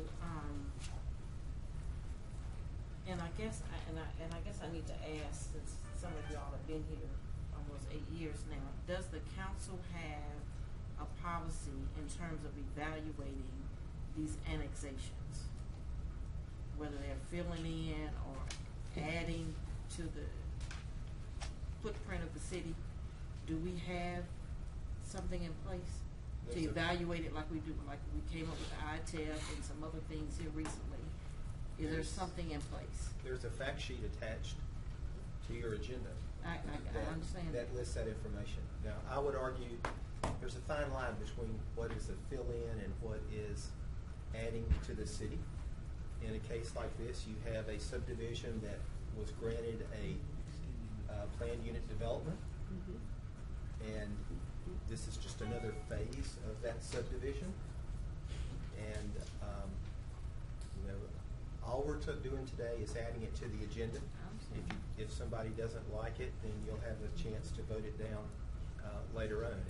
And I don't know, is anybody from Vintage here? No. I got. Well, let me just clarify, because I'm not sure if my question was answered. I understand the fact sheet and all that, but I'm saying, do we have a policy in place, the council, where these applications come through a committee to be reviewed, vetted, you know? I don't believe we did. And I'm asking that because We don't. we have been, I don't know, I can't really say about the council necessarily, but I know that annexations have been talked about, I'll say that. Whether they're good for the city, whether they're not good, whether some are good, some are not. You know, there have been some that have added that have kind of went around other communities and carved out, and, you know, just all kind of land use type issues. But it's almost been pretty much just kind of a rubber stamp and not looked at in the context of you know, cost, benefit, you know, and maybe some other criteria. And you'll see some of this discussion happening on social media to a small extent. But, you know, strong towns, smart towns, you know, like I said, discussion here, but it almost seems like, you know, they just always get approved without much discussion amongst the council. And so I'm just hoping at some point that the council would develop some criteria for evaluating annexations. I know when I was on the commission, it was, you know, kind of almost just, you know, we learned about it kind of later, and, you know, there was no coordination or anything like that. Property was moved from the parish to the city, and we were basically told there was nothing we could do about it or have any say-so in it. I just think we're just kind of at a point now with the scarcity of resources that the city is claiming it has, that, you know, there's a larger discussion that needs to be had in terms of upkeep, in terms of public safety, in terms of all of these other things that have to be considered when we're taking on additional acreage into the city. And so on this particular one, I guess my question is, and I understand you just found out about, you know, they wanted from what I understand, the council member to put it on the agenda, correct? But is it just that the developer was thinking that it was going to be put on the agenda by the administration, and then that never happened, and I think you got a call? Yes. And then at that point, things move forward? Yes. Mr. Chairman? And I'll make another comment about that, is when these developments are planned and go through the MPC, it is assumed, and the paperwork is started at that point, that they're going to be built to city standards. The streets, the infrastructure that's put into place, it's all going to be built to city standards, and that's part of their cost. I don't think it's our job to tell people where they can live. People live where they want to live in the part of town they want to live in. At the point that our redevelopment agency is up and running, and they're able to get 200 acres in Allendale or Ledbetter Heights or someplace else with clean titles, I think that'll be a great day for Shreveport. But we've had, in the time I've been on council, we've had multiple developers stand at that podium and tell us that there's no way they can develop in those areas because they can't get clean title to properties. So, you know, if somebody is proposing a 500 rooftop development, and whether you call it an expansion or it's a fill-in, it's still far north of Southern Trace, which is our southernmost point. You know, I think it's still a good thing for Shreveport. Mr. Crawford. Mr. Chairman, I was just going to say the developer was directed there initially, seeing as how it was going to, however you want to say it, expand the boundaries of the city limits. We directed the developer to the council member because the discussion seems to be primarily with the council members and not the administration on whether or not to annex something. So it seemed reasonable just to have the council member vet it if it's in their district. And if they felt like bringing it forward, they brought that legislation forward, and they can have that conversation with their fellow council members. So when did that happen? This is the first case.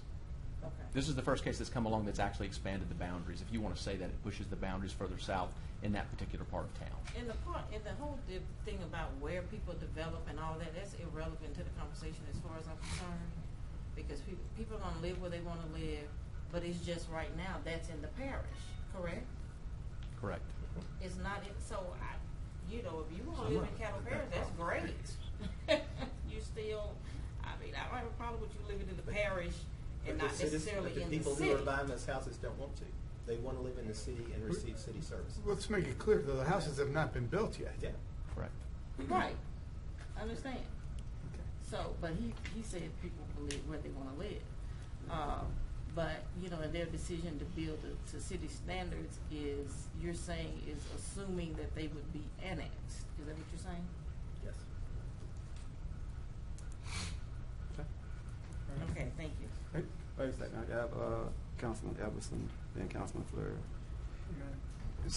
Certainly, as another council person who represents a district that is primarily the very core of the city, I have a lot of constituents who also, have strong feelings one way or the other on annexations, and I would definitely support the creation of some tool that is more helpful to us. I think that the engineering department was helpful and was very responsive, and I asked, I think it was about a year ago or so, for them to include some additional figures on that fact sheet. They've done that, and that's been a helpful tool, but I do think that there's probably more information that would be helpful for those of us who have constituents who are concerned about it. However any of us individually feels about it or our constituencies may feel about it, I think we all benefit by having information readily available to be able to answer their concerns, questions, or hopes. However somebody comes at the issue, it's good that we have a policy or let's have numbers or data that's relevant to that. So certainly would be happy to work with you or support an effort to do that. So if you want to talk about how we can come up with some numbers, I'm happy to support that. I do, even though a couple of my council members hope I don't be back in 6 months, but I will be.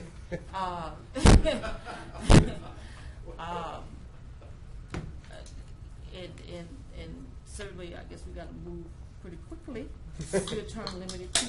Yes, indeed. I think we can at least make some suggestions or come up with some ideas.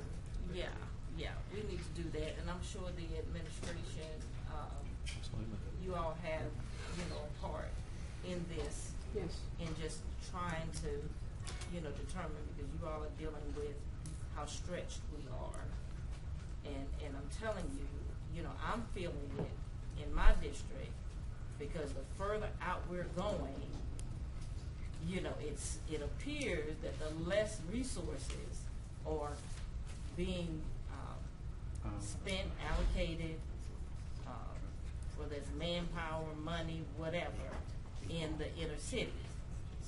And so I'm very concerned about, us expanding our footprint, especially at a time when we're losing overall population. We're just moving people around and taking on more land, and, we're not increasing our population. So thank you, Jeff. And maybe I should say more than a couple, maybe a few people. Yeah. Things like that. Councilman Fleury.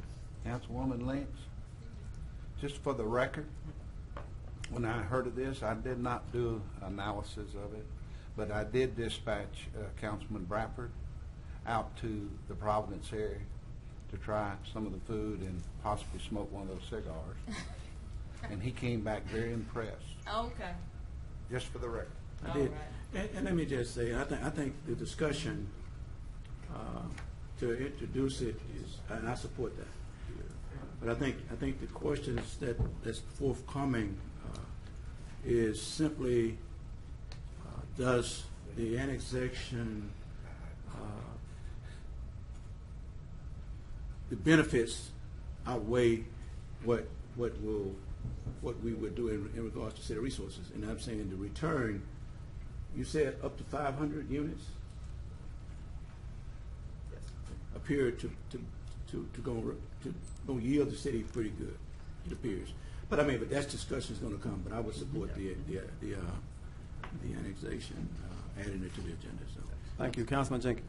Okay, just so that we're clear, what we're focused on today is adding it to the agenda. So the adding agenda is generated by the fact that the developer has been waiting for some significant period of time. And now this is what I understand. I'm not saying that's true or not. I'm saying that's what has been told to us. And so he feels that adding it to the agenda at least gets him closer to his timeline. Okay. So I think we need to focus on that as really the vote that we are taking at this moment, whether the merits of it. And I don't disagree with the annexation discussion. I'm probably in favor of de-annexation certain things. But that goes without saying. I would like for clarification, are there any other, I'm going to use the term, administrative changes that the council should be aware of, whether to property or any other type of legislative items that's going to require the initiative of the council members? None that I'm aware of. Okay. I didn't think that you needed, well, at any rate, I Because- do need to make one other statement, if I may. Okay, well, I'd like to continue on with my discussion, because one of the things from a procedural standpoint that's a little unique about this body is that the administration puts items on the agenda without a council sponsor. Now that is, unlike most governing bodies, the legislative authority needs to sponsor any legislation from, any administration generated Yes. legislation needs a sponsor. Now, be honest, I've probably advocated for that a few times, but nobody's really interested in the headache that might cause. We don't have a problem with that. But, I would say that maybe not be, if you had to get a sponsor for every piece of your legislation, that would take a little more coordination. Now, maybe you're willing to do that. It could hinder operations, yes. I'm not advocating for that. I just think I'd be interested in making sure there aren't any other things that I was expected to generate going forward as beyond what I normally put forward on the list. And let me speak to that, Councilman Jenkins. It was assumed that we had put certain legislation on the agenda, that we supported the annexation of another piece of property. And it wasn't, and I think we explained that it was not that we supported it, but it was a request that it be put on there. So, we're kind of caught, it's a catch-22 for us. If we put it on, then someone assumes that we support it.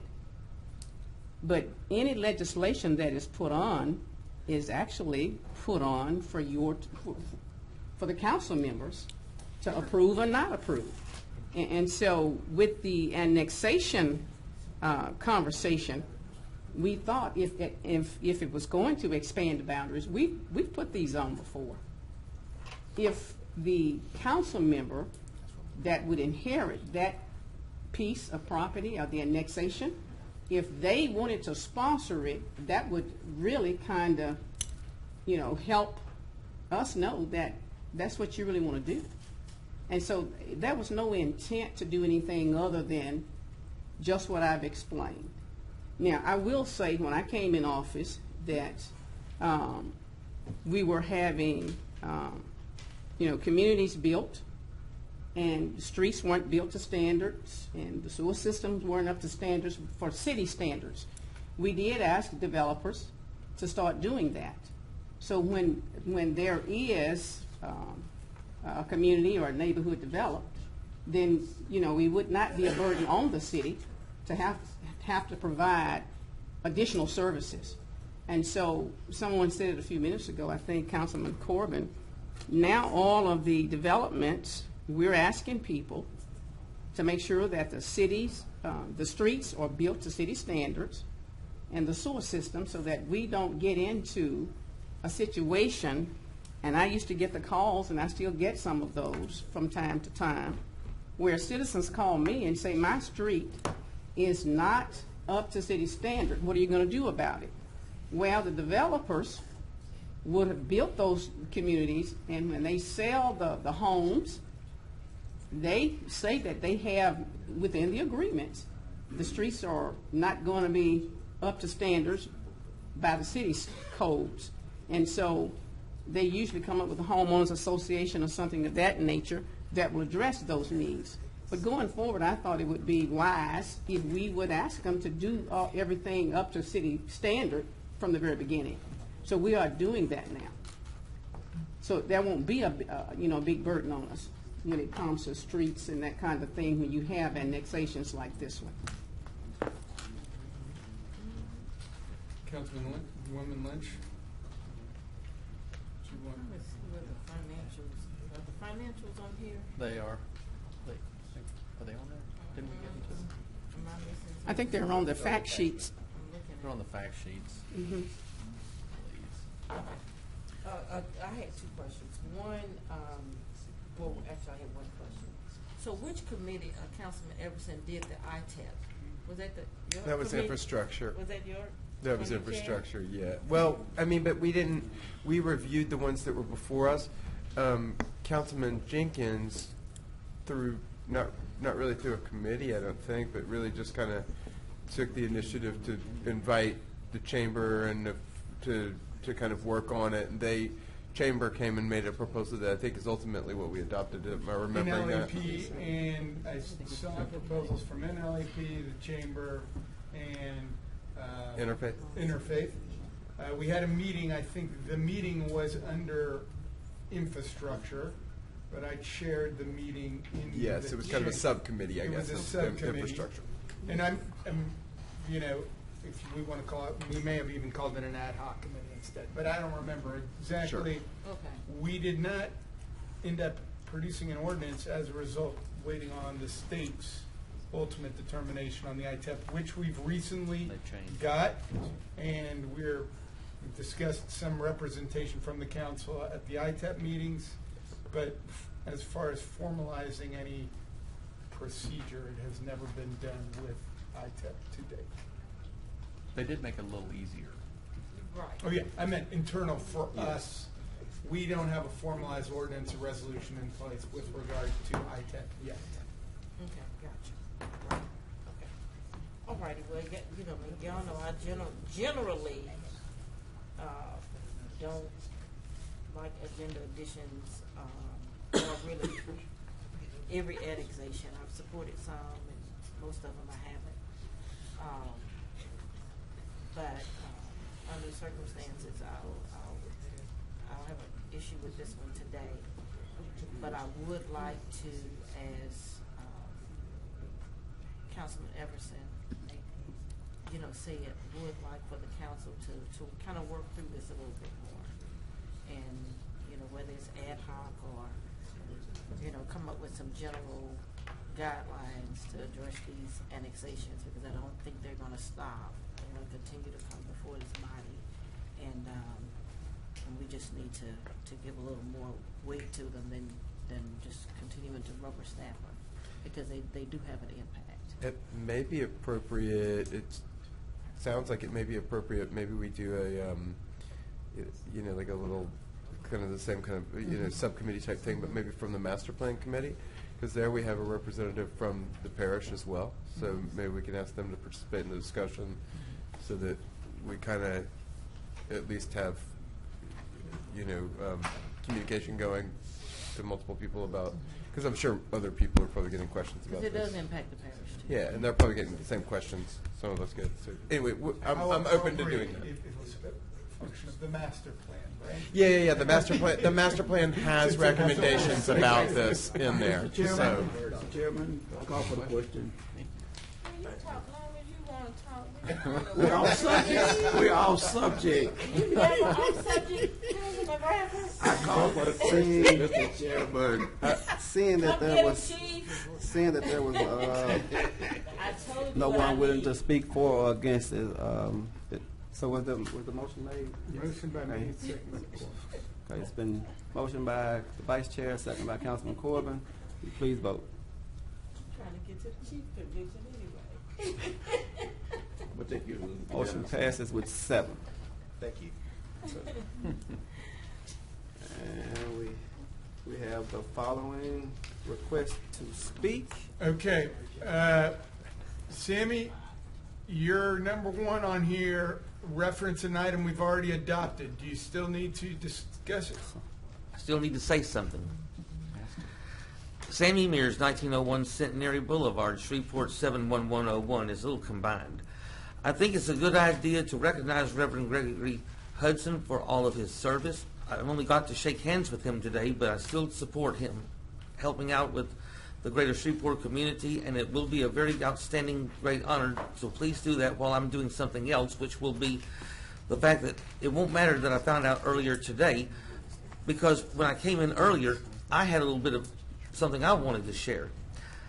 I had to get to the Emmett Hook Center over at First United Methodist Church for a very good reason, and that was to purchase a $25 ticket for Sunday's performance of Hello Dolly. It will be at 3 o'clock p.m. It'll be in the Emmett Hook Center at First United Methodist Church, in which a good friend of mine, Rick Stovall, will be in. We're both at the same church and singing the choir at Springs of Grace Baptist Church, and also Mike Martindale and a lot of others will be there too. It'll be Sunday at 3 o'clock at the Emmett Hook Center, and I'm not going to miss this, because I told Rick Stovall I was supposed to go with 2 other people, and they said that they probably would not be able to. Since they're not going, I will, and I've got the evidence to prove it right here. I got the ticket. I'm going. Unbeknownst to Rick Stovall, he might not know for sure, but I hadn't told him I am going to go. It's not a $20 ticket, is it? Huh? It's not a $20 ticket, is it? 25. Well, I had to hold out, because I told Rick if I had to hold out until the box office opened today, I would do it. But I got a reserved ticket, row L, seat 6.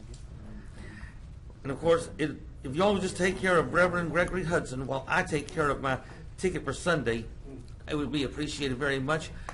I cannot wait till Sunday, but I know I must. And just like Vera would say on Alice, film at 11. Mr. Tim Magners, he's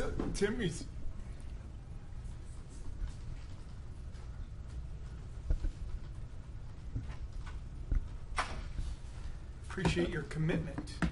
Not a problem. Tim Magners, 12075 Ashland Way in Shreveport. I know you have a MPC ordinance on the table today. With everything that's been going on and our participation in that, I just wanted to make an admonition on behalf of the community to provide some stability with regard to the structure of the MPC and its capacity going forward. With the departure of Mr. Sweeney, I think it's critically important that anybody looking at this community to fill that critical role see an organization that is funded and that is not under question by the bodies that are in a position to oversee it. I also think that it's going to be critical for us to get someone, given the conversations that the Chamber and others have been having with the development process, getting a strong leader in that role who can bring the right kind of customer service orientation is going to be critically important, and anything that we can do from an external perspective to demonstrate the strength and capacity of that office and the confidence that you and other bodies have in that office's ability to deliver, I think, is critically important. In addition, I'd like to offer the Chamber and the representatives that we pulled together from the development community to participate in any way that would be helpful in the selection, vetting, or just interview process with Mr. Sweeney's replacement. I think creating a positive dialogue from the outset, as well as creating an opportunity for the business and the development community to create a positive relationship with that individual, and also let them know, the concerns or the needs that the development community has, I think would be an important part of that process. So we all go into it with our eyes open, and we can all come together and help move the process forward. I think we've started to build some momentum toward a more responsive and process and a more flexible or at least understandable code, and I'd like to see that continue. I think the business community needs to see that continue, and our community needs that spur in economic development. So to the extent that you can make those efforts, I would appreciate it. Thank you. Thanks. Good ideas for sure. Mr. Bill Wiener.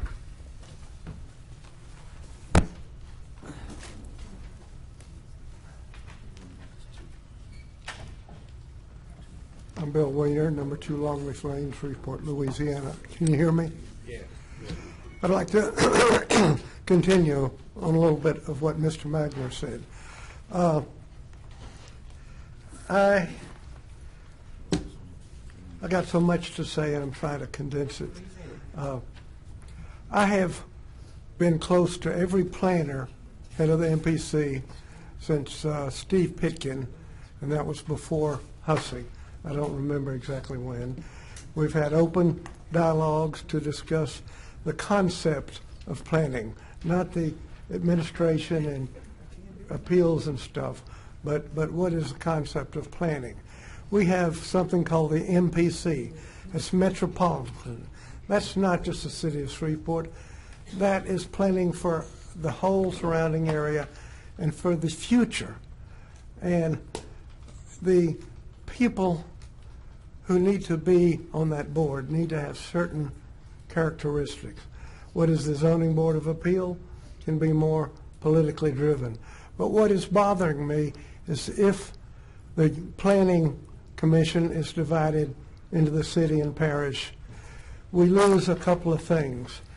We lose the, can't think of the word, but the checks and balances. The Planning Commission makes recommendation. They don't make law. They don't create anything legal. But if they make a decision, it can be appealed to the city or the parish. So there's a checks and balance, and it stops a lot of corruption.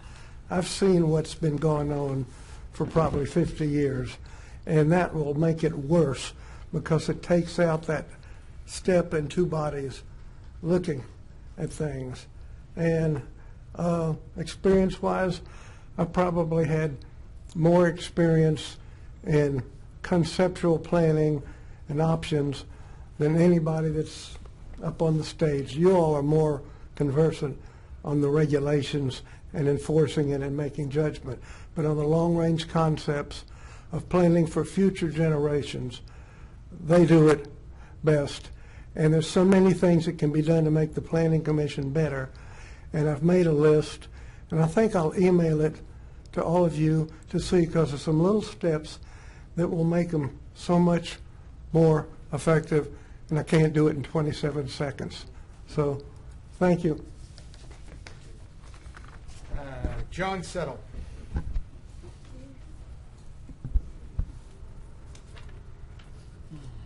John Settle, 4 Tealwood. I commend the efforts of the Chamber and Dr. Magner in working with the development community and the MPC staff to come up with needed changes. It's real unfortunate, though, that the executive director has not promptly implemented those changes. Those could have been called a special meeting of the MPC. They could have adopted all of those. You could be enacting those changes right away. And the mere fact that the executive director is dragging it out is just further representation of how that agency's been run. And I wish that Dr. Magner or someone would light a fire and get those implemented, because those changes that went through a long process won't be enacted until September. Why? Because the executive director has not done it. Period. End of verse. I see no way that the MPC board is going to come up with a unified front unless there's major changes. If you follow that board, it's a 5-4 split. It took 2 hours, an executive session up there in the hallway, 2 hours to make a decision that everybody should have known going in what they were going to do. That board is totally dysfunctional. And now you have 2 members who are evidently want to be developers. And I'm not talking about a small project, but when you start being an active player in a $1 billion project, I think you need to resign, not recuse. Or develop a project $240 million, because now the staff is being compromised by a board member who's pushing a project that could unduly affect others. I see no hope in the MPC unless that board changes or they delegate their authority to another body to hire an executive director. Because the cat fight's there. If you don't believe it, go to a video of the last meeting they had when there was a yelling match. Or come tomorrow and watch it. So I see no hope for a good resolution unless that board changes its substance or they delegate out the responsibilities of hiring someone. And I really hope that Dr. Magner, y'all lean on Mr. Sweeney here to implement these changes. It will be September because he has not fast-tracked changes that everyone has agreed to. That's a failure in leadership, period. John, just for clarification, when you said that 2 that are trying to be developers have conflict of interest, are you saying they have a conflict of interest? Is that your assertion? I think if anybody, I think it's one thing for one member like Mr. Remedies to develop a downtown barbershop or something like that. But if you're a principal player, I'm really referring to Reverend Jackson and Curtis Joseph and Gateway that are principal players trying to bring in a $1 billion development for Cross Bayou, I think that they should resign from the MPC. I think it is an inherent the development conflict. Scale is what's different. So it's okay to develop at the level of Mr. Remedies, but not at I think at that the level. I think there needs to be some guidelines put in there, whether you can't do any development or scale. I think a lot different from building a downtown building that you recuse yourself on a vote versus a major development that's going to require the infusion of public dollars. And I assume that the same is going to be on the country club tomorrow, but we'll find out tomorrow afternoon. Thank you. Well, I have a question. So, Second. Okay, wait. All right. so we don't have any guidelines right now. So you're just Guidelines for what, ma'am? on whether it's a scale project or whether it's a development or not development, somebody being on the MPCs. You're saying The state ethics you're law just says they saying have to that you think recuse it's a themselves. I don't know. I mean, has there been a vote where they could recuse themselves from something that you think is a conflict? The vote tomorrow, tomorrow on the MPC agenda is an application for a plan unit development at the Shreveport Country Club. And Mr. Joseph is presenting that, and he has advised me that he will recuse himself from that vote on that PUD tomorrow. Okay, so you're Which is saying state that's ethics law. appropriate. Yes, but I really think that you ought to examine with this board, once you appoint people and they're not responsible public, I believe that at some juncture downstream that either that board should develop guidelines on whether members should actually resign when they're involved in major projects that will unduly affect the MPC staff and everything. But if we get to that point, I'd be real happy. We've got to get to the point where 9 members can get together without a cat fight and make a basic decision without 2 hours of hollering and screaming and getting nothing done. So which of these 2 people that you're talking about now are city appointees? Curtis Joseph. He's also does work for the city. And Curtis Joseph is a city appointee. Mr. Jackson is a parish appointee. Okay. All righty, thank you. Smith. Thank you. Anything else, gentlemen and lady? No. Thank you. Can I have my 27 seconds that were left? I object, Mr. Chairman. Okay, I knew you would. Anyway, city attorney, you need to look into what he said. Okay. So, Christy Gustafson has asked to speak on behalf of Shreveport Red River STEM if it's necessary. But if most of us feel already informed enough about it to move forward, I assume she has no interest to speak. I'm interested in hearing what she has to say. Okay. If you would come forward, please.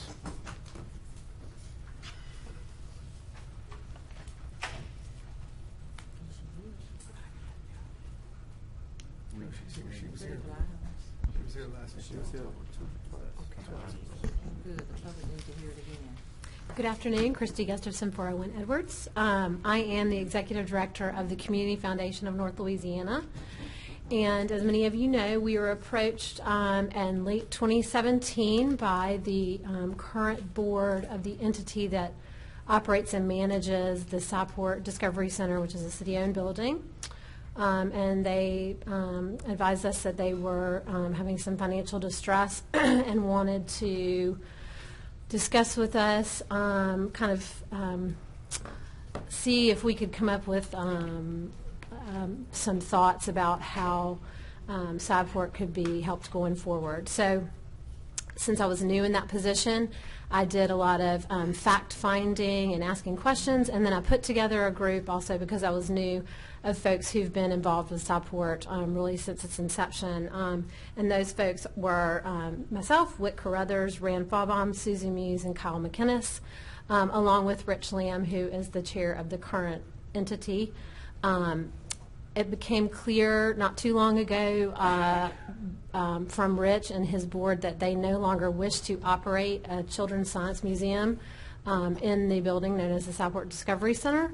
And so we began to explore, the Community Foundation along with some other private funders began to explore whether or not we could take on helping to start up a new entity to run the Science Museum. I think it's a vital resource for the children of Caddo Parish who use it yearly and in their science curriculum. And I also think with the proper business plan, it could be a really great economic driver for downtown, particularly for kids who are coming in from out of town with their parents, just a new space to visit. So it was very important to me and to the board of the Community Foundation that we not lose that resource. So at that point, not knowing the process that one would have to go through to enter into an agreement with the city, I approached Shelley Regal at SPAR and asked her about how the current management agreement, what the terms of it were, whether or not it was feasible for a new entity to manage the Science Center for Kids, and then if so, what the process would be. And she advised me to come here. So that's why I'm here. I have met with Superintendent Gorey, and it was either last week or the week before, and asked for his support. And I also asked if he would provide a non-voting board member for a new board for the Red River STEM entity from the Caddo Parish school system, because in the past, Caddo Parish has worked alongside with Shreveport to make sure that Shreveport enhances the curriculum of the students in Caddo Parish that come there. So that was really important. He agreed to do that. I believe Keith Burton is going to be a non-voting member of the new board once it's formed. And I also plan to reach out to other superintendents in the area to see if they would do the same. He's also agreed to provide us a teacher in the same capacity that they've provided in the past, to make sure, again, that we're providing the students with what they actually need based on the curriculum that the state demands. So the new board has not yet been formed, but when that board is formed, we have asked Jay Pearson, who is an attorney at Blanchard Walker, 30-plus years, estate and tax planning attorney. He's also a non-practicing CPA and worked for some time as a vice president in the trust department at Regions Bank. If he would serve as a chairman of the board for that entity. And our plan is, if the city council allows the new entity, Red River STEM, to go forward with this cooperative endeavor agreement, the first order of business would be to form the board. We plan to form a board that's not only racially diverse, but also diverse in age and skill set. And then at that point, and in very short order, hire an executive director who can finalize and come up with a sustainable business plan for Shreveport going forward.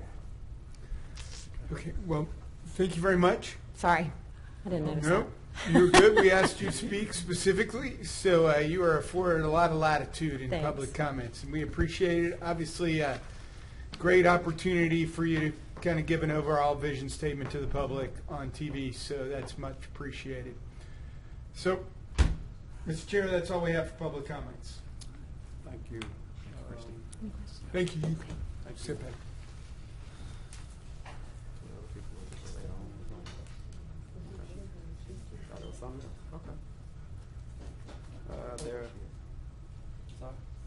Oh, nothing. I just was looking to see. I thought there was someone who might have questions.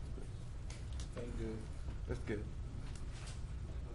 Being there are no items for a consent agenda for introduction, Mr. Thompson, let's continue with items to be adopted. We have one item on the consent agenda. It's Resolution 91. A motion to adopt it would be in order. So moved. Second. It's been moved by Councilman Bradford and seconded by Vice Chair for adoption of resolution number 91. If no discussion, please vote.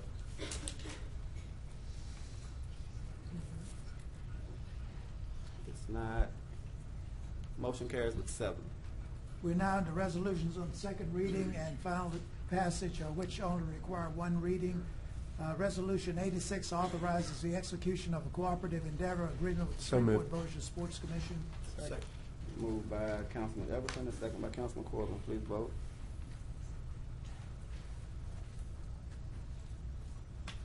Motion carries with 7. Resolution 87 authorizes the use of certain equipment by the North Shreveport Business Association. So moved. Second. It's been moved by Councilman Bradford and seconded by Councilman Everson. If there's no discussion, please vote.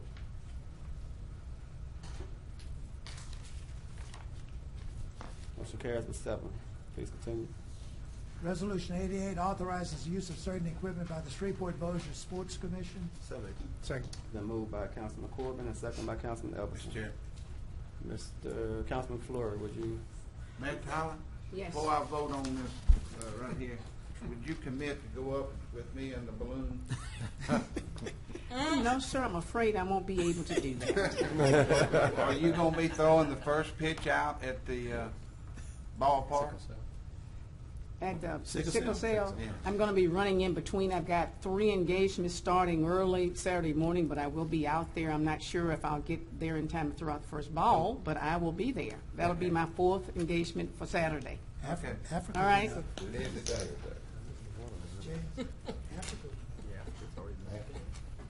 Maybe Africa can come and pitch the first one. Y'all hug. Please vote.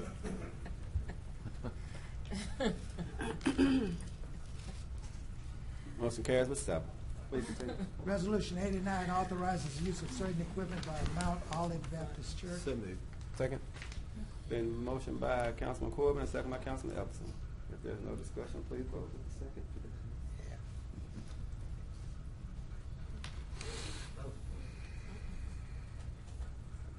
Motion carries with 7. Please continue. Resolution 90 authorizes the mayor to execute a cooperative So endeavor moved. agreement with Red River STEM.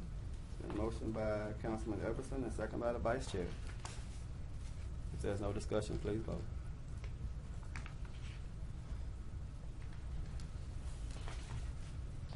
Motion carries with 7. Please continue. Resolution 92 will allocate funds to a specific not-for-profit organization from funds budgeted and other charges in the Riverfront Development Special Revenue Fund. So moved. It's for the Shreveport Urban Film Festival in the amount of $10,000. It's been moved by Councilman Bradford and seconded by Councilwoman Lynch. Discussion? Did it? Councilman? Oh, yeah, sorry, I just was asking, I thought I saw an email come through earlier. Has this had some changes to the language since yesterday? Yes, sir. Yes. Okay. I didn't get a chance to fully read that. I just wanted to make sure. Oh, you wanna- I did glance at it, I just didn't Yeah. recall. And it's up on the, It's the one that's attached here. Okay. What's different from? I think what they did is they've worded it in such a way, because I think there was some concern about the structure of it yesterday, and I think it's been amended. Now, I still don't completely understand how, like, the timing of this would work afterwards.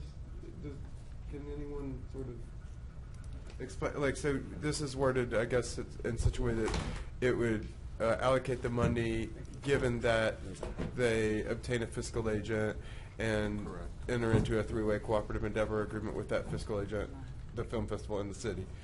But in reading it, my understanding yesterday was this is coming up in this month, and I just was making sure I didn't quite understand the timing.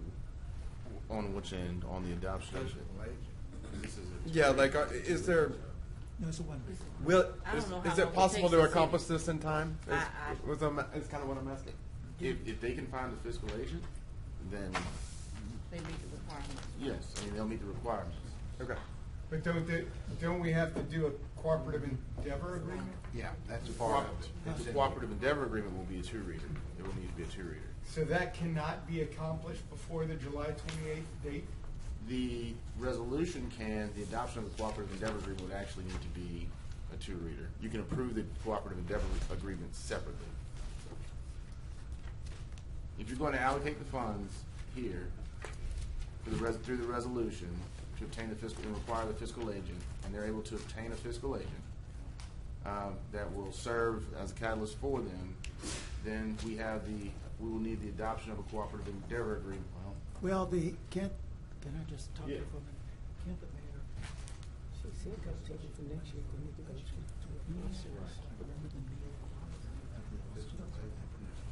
I'm doing two-reader. That's already been appropriated. It's the same thing. Right. Okay. All right. Thank you. Clerk reminded me as well, this is already budgeted. So this is an amount that's, for every other civic appropriation, we don't come back individually and do a cooperative endeavor agreement before the council. So it's already approved in the form. And so by I guess, practice of the council and how every other civic appropriation has occurred, it's not two separate pieces of legislation. That's why it was written this way. And so one of the stipulations in order to allow us to be as compliant with Section 2653 of the Code of Ordinances was to require them to have that fiscal agent.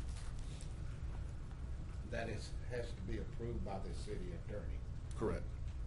And this three-way cooperative endeavor agreement under now therefore be it resolved would have to be done prior to the 28th of July? That's correct. That would have to be executed prior to. Okay. Comments? Mr. Corbin? In almost 8 years, I don't remember us doing an allocation this way. The two issues I have are that we asked the question yesterday, and there was absolutely no other funding from any source other than our money, other than the organizer's private money. And the fact that they're not set up as a nonprofit at this point, I'm concerned that we are opening a door that we may find difficult to close down the road. Okay. Councilwoman March. Well, let me say that we've done, and I don't know about necessarily all of what the council has done or hasn't done over the last 7 years, but certainly over the last 4 years, whether that's been community festivals or what have you, we've, when no other funding was available, whether that was in, I know we've done it for Southern Hills. We did a $40,000 appropriation recently. I mean, I can go on and on and on over the last 4 years, but certainly having a fiscal agent is nothing new. It's nothing extraordinary that hasn't been done before. I think I explained to at least one council member when I call it the Big Film Festival, was first proposed. For the first couple of years, SHRAC was the fiscal agent for the Louisiana Film Festival, because I was instrumental in securing the funding for that festival, because they were not set up as a 501c3. And so the support that was given was run through another organization to get that festival off the ground, and here we are, 7 or 8 years later, and it's, grown and become a very integral part of the arts community. And so this is their first year, and, as with quite a number of organizations and events that the city supports, some of them you've got to start somewhere. And I know that they're working on getting set up, but this shouldn't be a hindrance to them securing the support that I feel that they need to make this a successful event. So it may be a little different, but different doesn't mean, that it can't be done. Or shouldn't be done. Thank you, Mr. Vice Chair. I think the question is simply, and again, there's a precedence to what we're about to do. There are several organizations that are now under the auspices of SWAC who we award civic appropriations to. It's the Black Culture Art Group. They do their various projects through the city, and the funding goes through SWAC to them. I think the criteria that we are establishing today is like everything else. It's that if they meet the criteria according to the resolution, and the city attorney's office confirms that they are in compliance with the order of the resolution, then they are eligible. It's just, again, I said yesterday, if there's a will, there's a way. A way has been developed, and the question is that do we have the will to allow, like we have done so far in this part of the legislation, assisted those that come to us and want our assistance. And that's why I can support this, because I think, again, it's a potential. It was stated by those individuals that they see an economic impact. They see this Shreveport as being a potential continuation site where additional activities could be afforded this city. And I would not want to deny them the opportunity to express their culture project to the city, and we can move forward in the future to allow growth and opportunity to prevail. Thank you, Mr. Chairman. Okay, well, I have comments.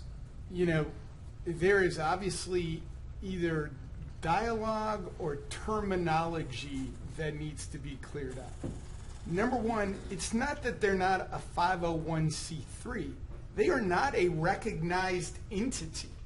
We have never, to my knowledge, or am I aware of any public body given money to a non-recognized entity.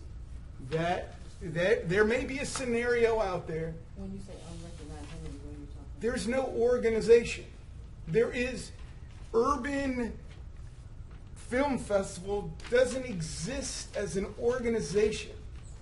Ultimately, the check, if we were going to write a check today, would go to this woman's name. Now, let me start first by saying I think it's unfair that she's in this position a little bit, so I don't want to discredit her or say that I'm against her organization. But this is an absolute disaster. I've never been involved, whether the military, the city, public entity, private entities, where somebody has given somebody a $10,000 check 10 days before the body that gave them had ever even heard of the organization. Nobody up here yesterday had ever even heard of this group. We are charting a course that, frankly, it would be difficult to justify why this is a good steward of public funds. I'm not saying whether she's a good person or not, or whether she has a good idea, but this is a timeline that we have multiple avenues where people can receive grant money. None of them are being pursued in this particular instance. This is it's such a divergence from what we've done in the past. And to give an idea of scale, there is one entity that has given money to this group. They have given $150. $150. We are considering giving $10,000. I won't do the math of how many times more that is. That is out of the bounds.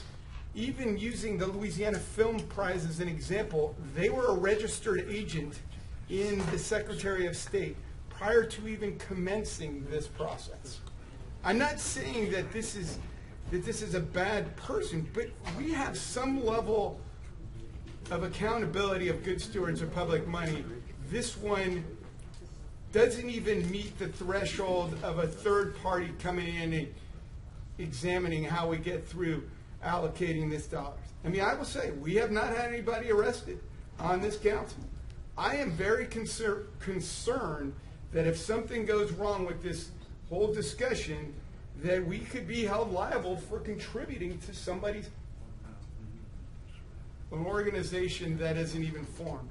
Secondly, I asked yesterday for a detailed plan of what this $10,000 is for.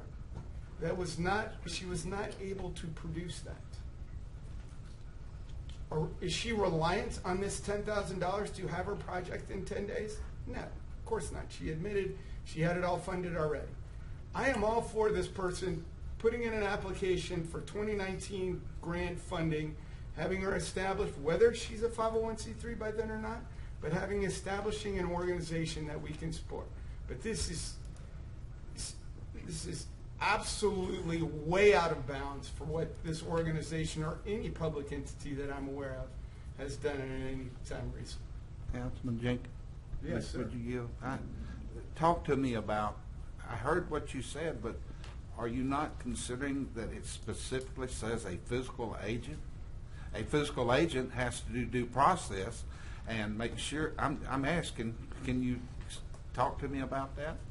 You're saying that the fiscal agent, by their bylaws, is required to do, I mean, I am not reliant on the fiscal agent doing their vetting of this, because that's not that's not what we're agreeing to. Well, the fiscal agent has to be approved by the city attorney. The fiscal agent could be somebody like SRAC, and that agent has got to verify the expenditures.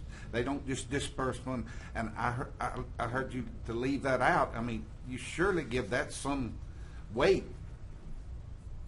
If you're saying, if what I'm hearing is that your impression of how this would work is that Shrek would hold this $10,000 check, and then she would provide expenses, and then Shrek would distribute. That's the way I understand it. The city attorney will have to correct me, but I'm just saying that the fiscal agent's going to do their due diligence and make sure the expenditures are legitimate. I'm asking. I mean, is that You're not? probably asking the wrong person, because that's not. I'll chime in and say they're bound by the terms of the CDA, the same CDA that all other entities use in the governance of their civic appropriations.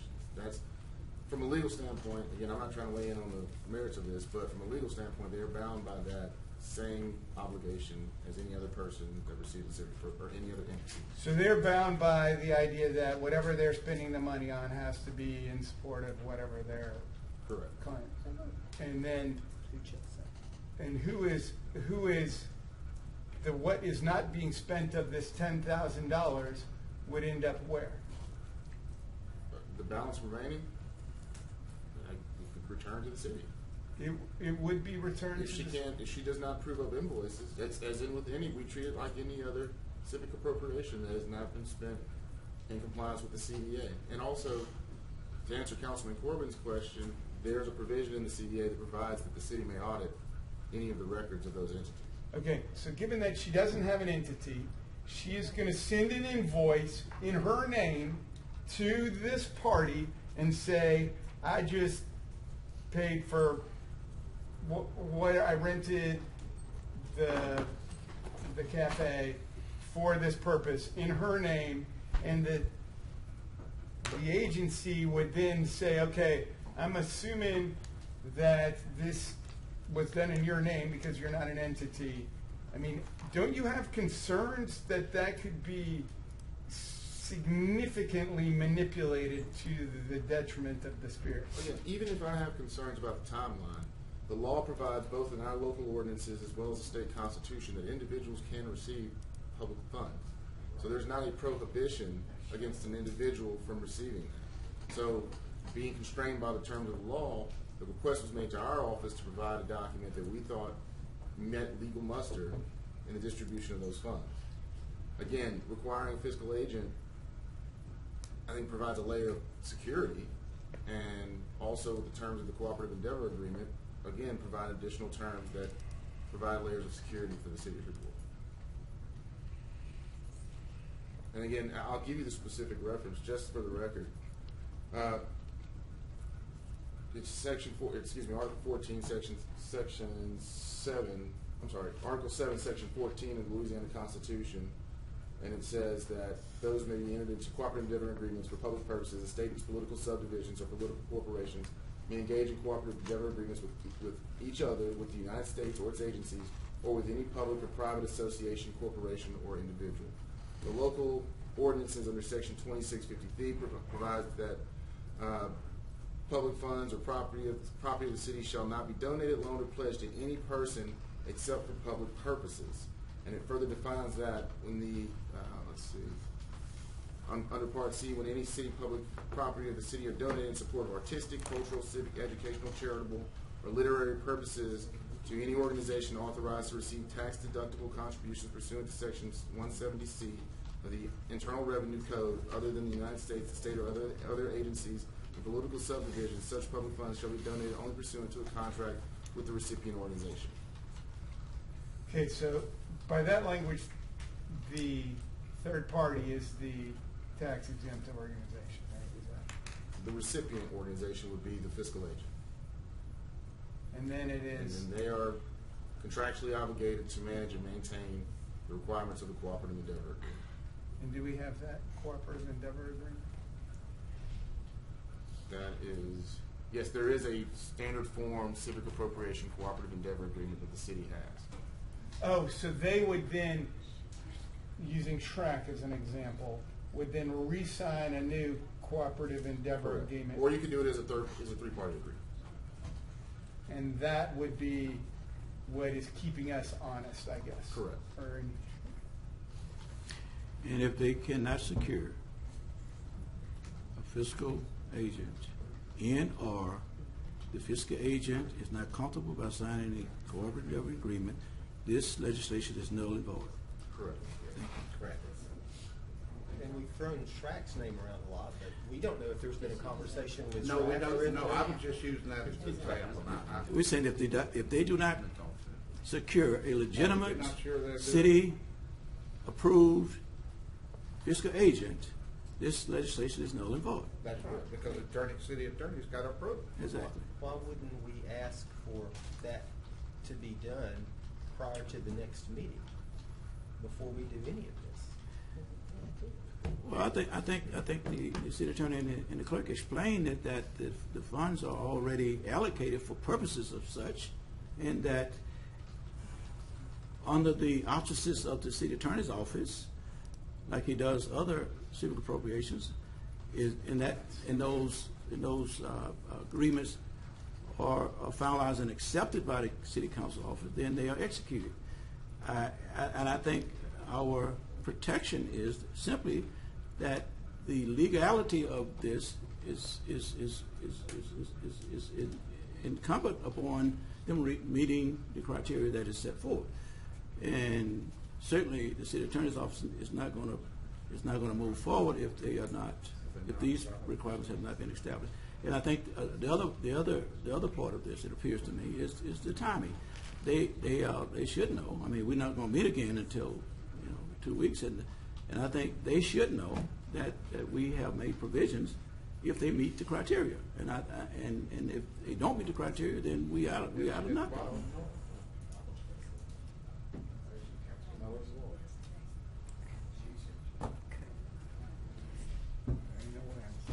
Councilwoman Lynch. Call for question. Was that a substitute? That's what the substitute was. Her thing is not on. The question has been called for, but she can't vote. Anybody? That's Providence, trying to keep her from her own. She got to raise her hand, but let's vote. Mr. Chairman, can we vote?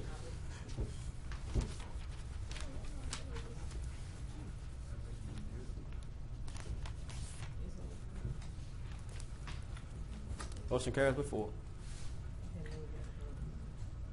Resolution 93 welcomes Roosevelt Collins to the city of Shreveport for his hometown NFL Celebrity Weekend. So move, Mr. Chairman. Second. Moved by Councilman Bradford and second by Vice Chair. If there's no discussion, please vote.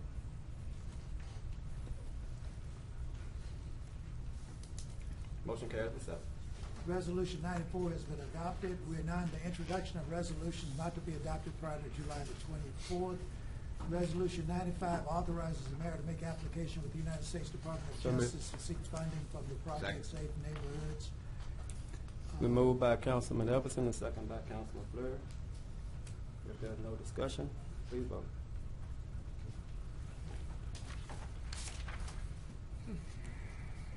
And this is the grant that was explained yesterday. Motion carries with 7.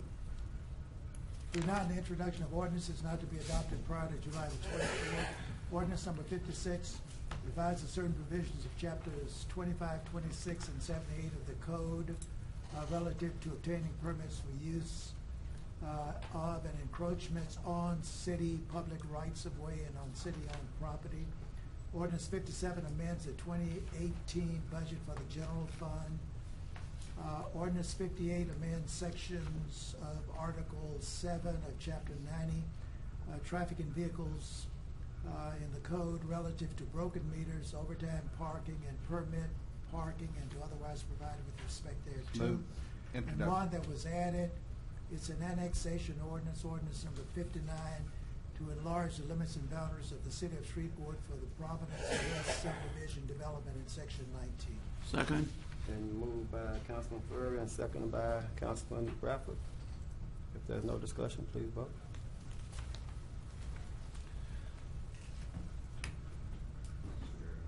Motion carries with 7. Mr. Chairman, I'd like to be recognized at this time, please. Councilman Floyd. In regards to ordinance 30, as you all know, first of all, I must say thank you to each council member who has been so patient in regards to this legislation. As you know all very well, that through the news and different things, that we've had some changes that have come forth. And you heard Dr. Magner speak eloquently today in regards with looking forward with great hope that we will see many good things come forth. And I am optimistic that that will happen. And so at this time, I'm going to ask the council one more time if you'll make a motion to withdraw this ordinance with the reservation that I might come forth at a later time in the year if so need be. So I'm asking a motion to withdraw. Do you even need to, or can you just remove it? Sponsor the legislation and withdraw it. I'd like to withdraw it. We don't need to vote on it. Don't need a motion, just need to withdraw it. Then thank you all. So Thank the you, sir. ordinance number 30 is withdrawn by the author. We're now in the ordinances on second reading and final passage. The next one is ordinance number 51. It authorizes mayor to execute a cooperative endeavor lease agreement of city-owned property located south of and adjacent to 6235 North Lakeshore Drive, So Caddo moved. Parish, to Deborah Ann Sharp and Rebecca Gill, Yes. Charlotte Stern. Okay, we have an amendment that's there. I don't see it on. It's right. If You have to refresh. refresh. Oh, And I asked, based on my comments yesterday, Councilman Bradford, okay. to make an amendment and talk to the actual lessors Okay. about making it a 10-year with a 10-year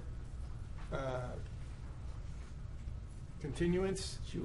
just because I was worried about obligating the city for such an extended period of time. I'm not saying that things will change dramatically in 20 years, but 75 to 99 years, I have some concerns. And so, since they were amenable to this, I don't see why we wouldn't move I forward. can support that, Councilman. So I think- hence I the think reason it's- that's what. I think it's very wise, and I support the amendment. Okay, so. So I move that we accept the amendment. Second. It's been a motion by Councilman Bradford and seconded by Vice Chair. The amendment. If there's no other discussion, please vote. Motion carries with 7. Move as amended, Mr. Chairman. Second. Moved by Councilman Bradford and seconded by the Vice Chair. Move as amended. Please vote.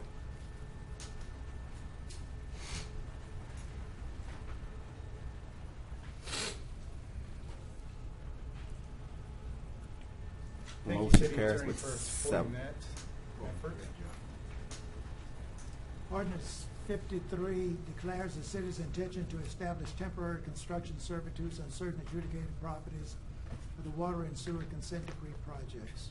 So moved. Second. Moved by the Chair, seconded by Councilman Corbin. If there's no discussion, please vote.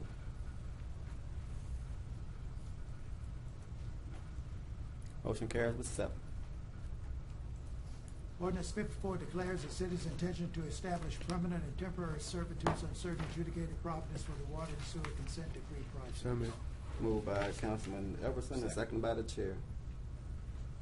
If there's no discussion, please vote.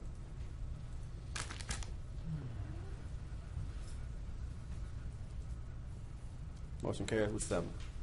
Ordinance 55 declares certain city equipment to be surplus and donating such equipment to the Louisiana State University. So moved. It's moved by Councilman Everson and seconded by Councilman Corbin. If there's no discussion, please vote.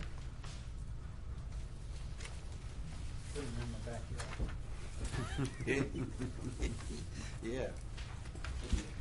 Actually, as much time as I spend going to the Y these days for my kids' Motion games, I carries might with want to 7. donate them Donate, there. yeah. Mr. Chairman, those are all of the items on the regular agenda. We have one item on the tabled agenda, and I'm not aware of anyone who wants to remove it from the table. Any chance we could get rid of it perpetually? Maybe next time. Well, if there's no other table agenda to be removed, then We have no appeals to be taken at this time. are there any reports from officers, boards, and committees? Councilman Corbett? Yes, Mr. Chairman, the Audit and Finance Committee will meet Monday, July the 23rd at 1:30. On our agenda will be receiving the 2017 annual audit. 19th. It's on the 19th? 23rd. On the 23rd. It's July 23rd? Yes, July 23rd. At what time? 1:30. Monday before work session. All right. Anyone else, Councilman Fleury? Yes, we're going to be announcing a public safety meeting. It'll be coming to you through email. Public safety soon through email. And we have a master plan committee this Friday, This Friday. the 13th. Good day. Friday the 13th. At what time?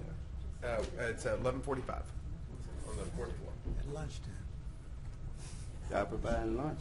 We are. One of the partner organizations is. I can't remember which one. All right. Mr. Thompson, is there a clerk's report? Not today, Mr. Chairman. No clerk's report. Any additional communications, Madam Mayor? I just have one. I've received an email this afternoon, the July 19th date that I gave you for the visits from HUD regarding a huge press conference for the $24.2 million may not occur on that date. There is still deliberations. Out of order, wait a second. Call to order. Councilwoman Lynch.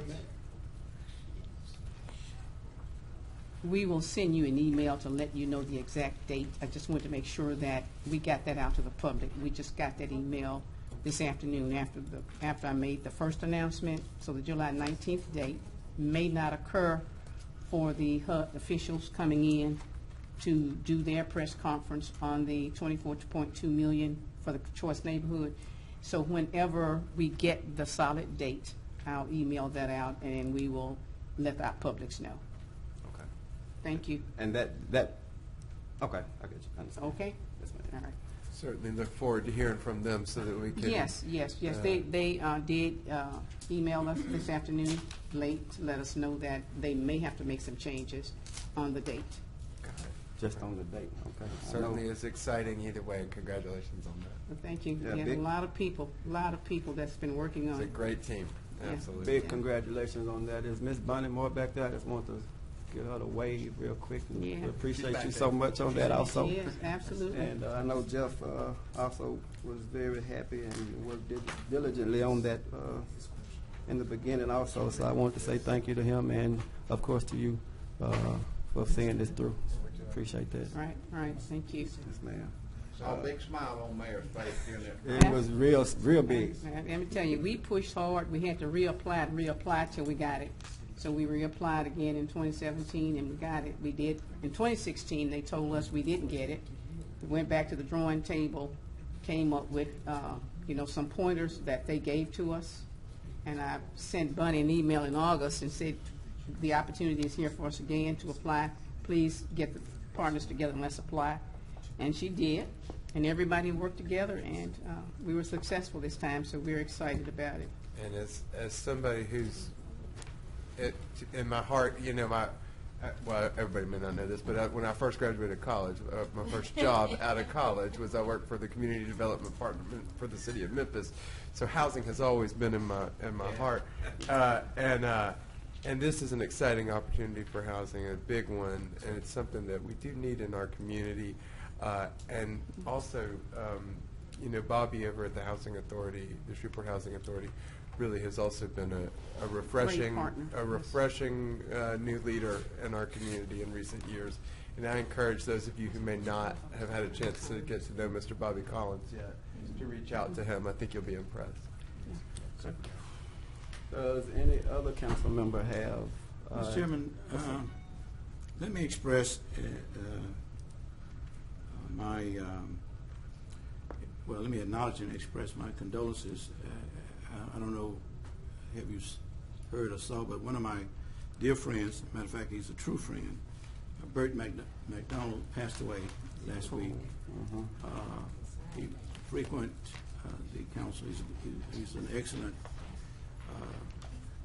citizen of this city, and especially with the MLK, where he pretty much established his caring and very attentive reputation of helping people. He was a helper of people. His funeral is scheduled for Saturday at 11 o'clock at the Bound in Faith Ministry, 1600 Peabody Avenue. He's going to be missed by many of, especially myself and my family. We really loved Bert, and I see my cohort, and we share some of the same areas. Commissioner Linda Johnson, good to see you, Commissioner. We work very well together. I appreciate Commissioner Johnson very, very much. Thank you, Mr. Chairman. Yeah, Mr. Bert will be truly missed. He did a lot of. Sign man. Oh yeah, that's the good word for him right there, the sign man. He was on a lot of campaigns. He was on a whole lot of different campaigns. So I miss him also. We were text buddies, if that makes sense, Facebook buddies. So, any other council member? And public comment? Okay, Ms. Sherry Barnett? Oh, she was hiding over there. I didn't see her hiding. I mean, While Sherry gets up here, I know we've said it before, but I have to say, I mean, this group in Anderson Island, who has recently organized, I think last month was your third or fourth meeting, maybe, as a neighborhood association. Well, there was an unofficial February, but we started back up in April. So Well, April, since May, you June, have started 3. back up, I mean, guys, if y'all need some pointers for the other neighborhood associations in your district, go to this one, because they are doing it so right. They've got a diverse group of people there that are bringing all kinds of perspective from the neighborhood together. They're clear. I mean, it's really well organized. I just have to thank y'all for that, and I hope that there's a lot of good results from it, because you can tell y'all are putting a lot of effort into it, and it's appreciated. My name is Sherry Barnett. I live at 2613 East Cabot in Anderson Island.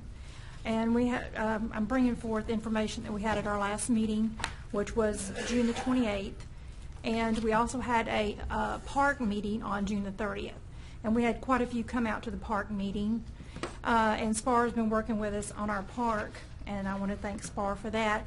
But at our June meeting, we did have the fire department there, and I want to thank the fire department for coming out and giving us some prevention information, as well as coupons for home inspections and smoke alarms. And I had a senior lady message me this morning that she missed the meeting, and she wanted me to give her the information to follow up on that. We also had Live Air there discussing what a good service that is, and also offering that to our community for those purposes. Did everyone get one of these, the blue one? Yes. This is going to be our next meeting, July the 26th at 6 o'clock, same place. We are going to have some realty and insurance agent there because we've discussed several things about the vacant homes in our neighborhood, some that are being vandalized, and how that is affecting our property values, as well as I talked to State Farm agent, which can't speak for them, but I've been told that some vacant homes cannot be insured, which would make vandalized homes the homeowner responsibility. So it does benefit the whole neighborhood to watch for these homes, because it could affect our home values as well. And we did vote on a logo. That's probably on the very back of your sheet that I put on there. We also voted on a time for our meeting. We did have a mention of a 6 or 6:30 meeting, but everyone did decide they wanted to keep it at 6. Let's see, we did talk about our sidewalks, which Mr. Everson was at our meeting and did assist me with some of those questions.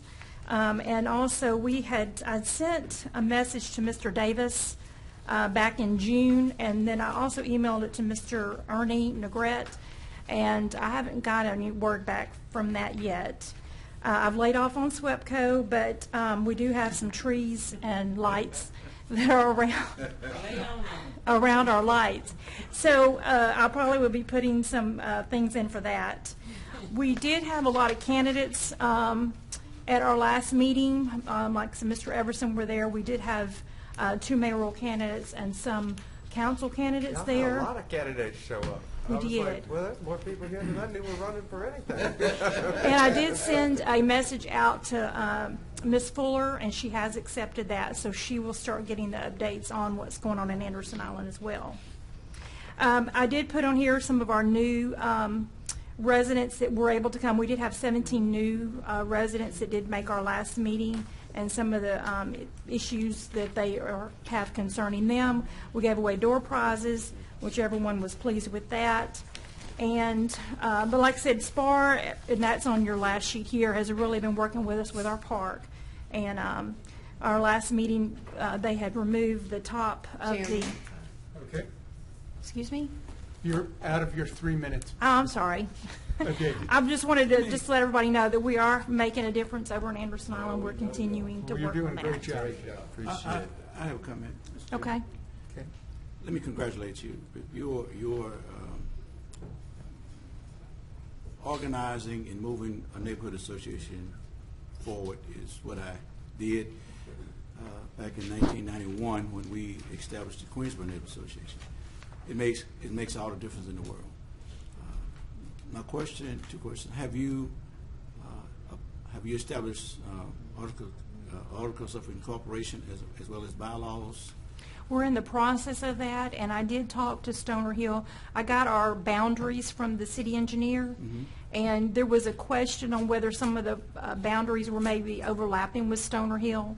So I did contact them last week and talk to them, and we've pretty much established where the boundaries are, so now we can move forward with our I articles. suggest very strongly that you organize, get your officers, get your articles of incorporation, get your nonprofit status. Great benefits could be awarded from that. Back in 1991, when we started, there was mostly every neighborhood in the city was organized in a neighborhood association. I think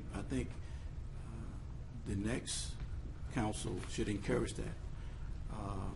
And all these civil appropriations that we are giving out should be designated for organized neighborhoods first.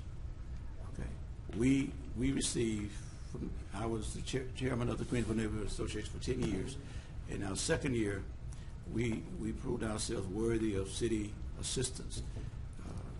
It's neighborhood associations like yours and like others could be actually used as sub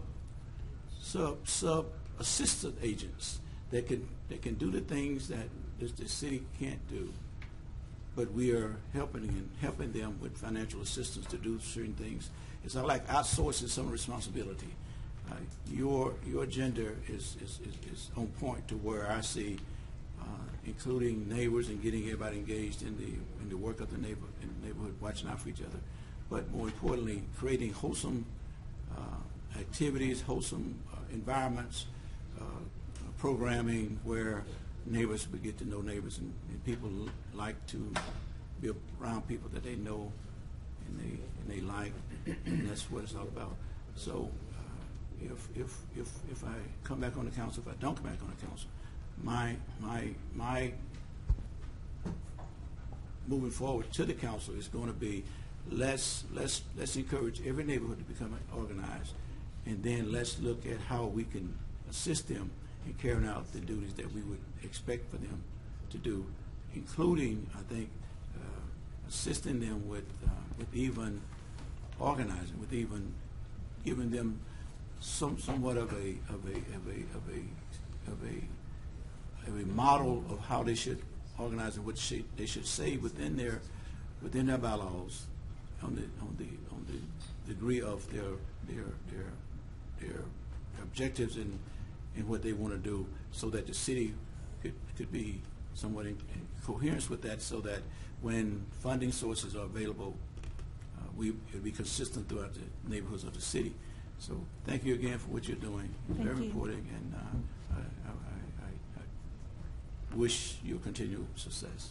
Thank you so much. Thank you. Thank you. Just wanted to say thank you. That's it. had Councilwoman Lynch up to speak, but she may be headed back to Baton Rouge now. Okay. Well, she's on her way up here. Councilman Bradford, I'll share, you know, and you're right, how helpful organization is for our communities. One thing I think that has also been so beneficial about the way they've organized is, again, they have kind of a really welcoming way that it's set up. So their neighborhood is, you know, made up of young and old, single and family, black and white, very, very different populations, and everybody is participating equally, which is a really nice feeling to it. But one of the things that I think has been noted to me is how good they've been at advocating for Windy Park, which is a little park that's tucked away in the neighborhood.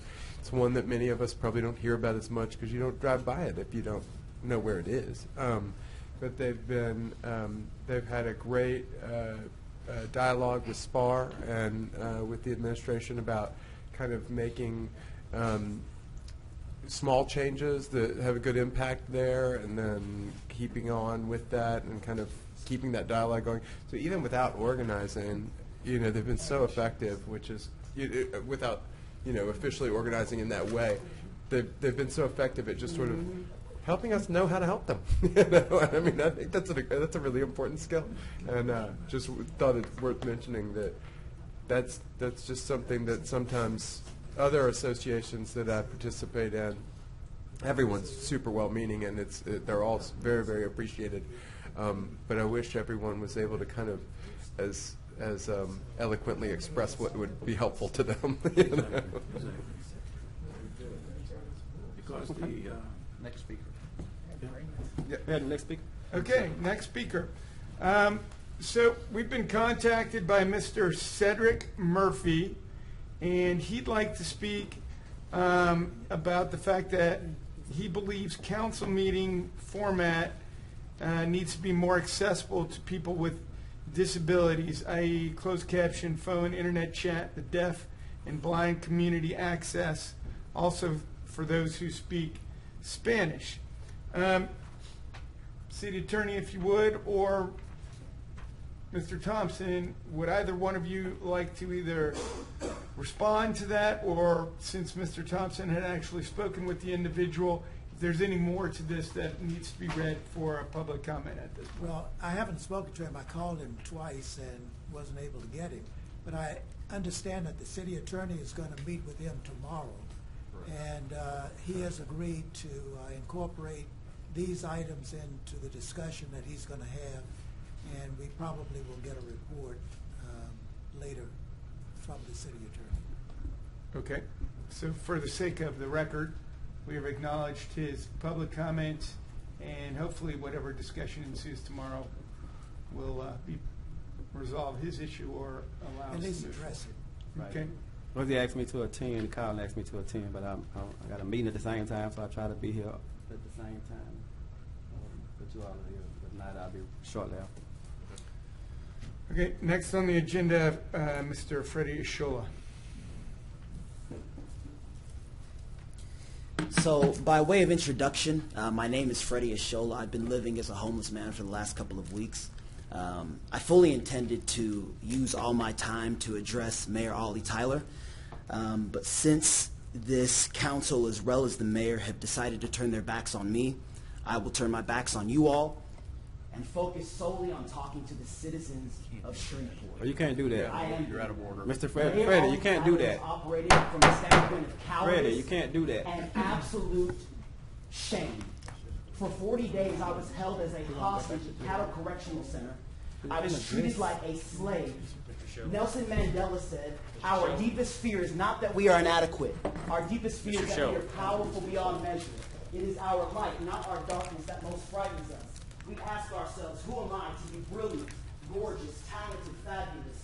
Who are you not to be? You are a child of God. Your playing small does not serve the world. There is nothing enlightening about shrinking so that other people will not feel insecure around you. Next speaker. There is nothing Okay, enlightening Sammy Mears, you're up next. around you. We were all meant to shine, as children do. We were born here to make manifest the glory of God that is within us.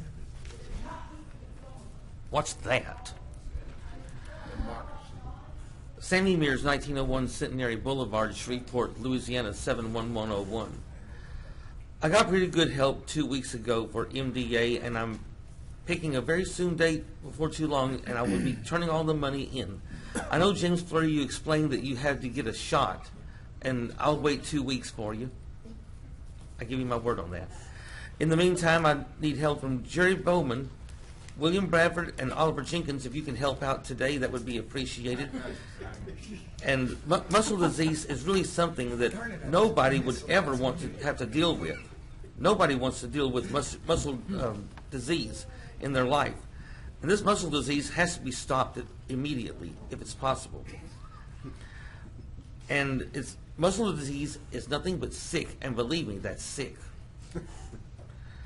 So if I can get help today, I would really appreciate that very much. And then it will give me time to get home and watch Alice tonight, because after what I saw just a couple of nights ago, it was so stupid. When I see Vera taking over for Mel, and when Alice says steak and eggs and she brings back cake and eggs, that's just too much for me to handle. And just like the other day when they were locked in the storage room, Mel said a 5-pound can of cherries was missing, and Vera said, maybe a mouse ran off with it. He said, you dingy, a mouse doesn't run off with a 5-pound can of cherries. And she said, he does if he likes fruit with his cheese. Okay, Pastor Mays. I want to know how much. Pastor Mays, 10398 Buncombe Road. Another demonstration of the hypocrisy that goes on with this council. I can't address you face to face. But the problem is that some see things one way, others see things another way. District B City Council race, to those constituents that's out there, and to those who was on Facebook and recently saw the actions of members of this council. I want to thank some members of this council that spoke up and spoke out against the hypocrisy. This was established, the public forum was established to hold individuals accountable. And there are those who don't want to be held accountable if you don't want to be held accountable, don't apply for the position. You want everything to be done rosy up here. You want good accolades when you do well, but you don't want the criticism when you do wrong. I was here on last week, and I spoke on the economic development as it relates to job procurement for African Americans versus job procurement for Caucasians and others.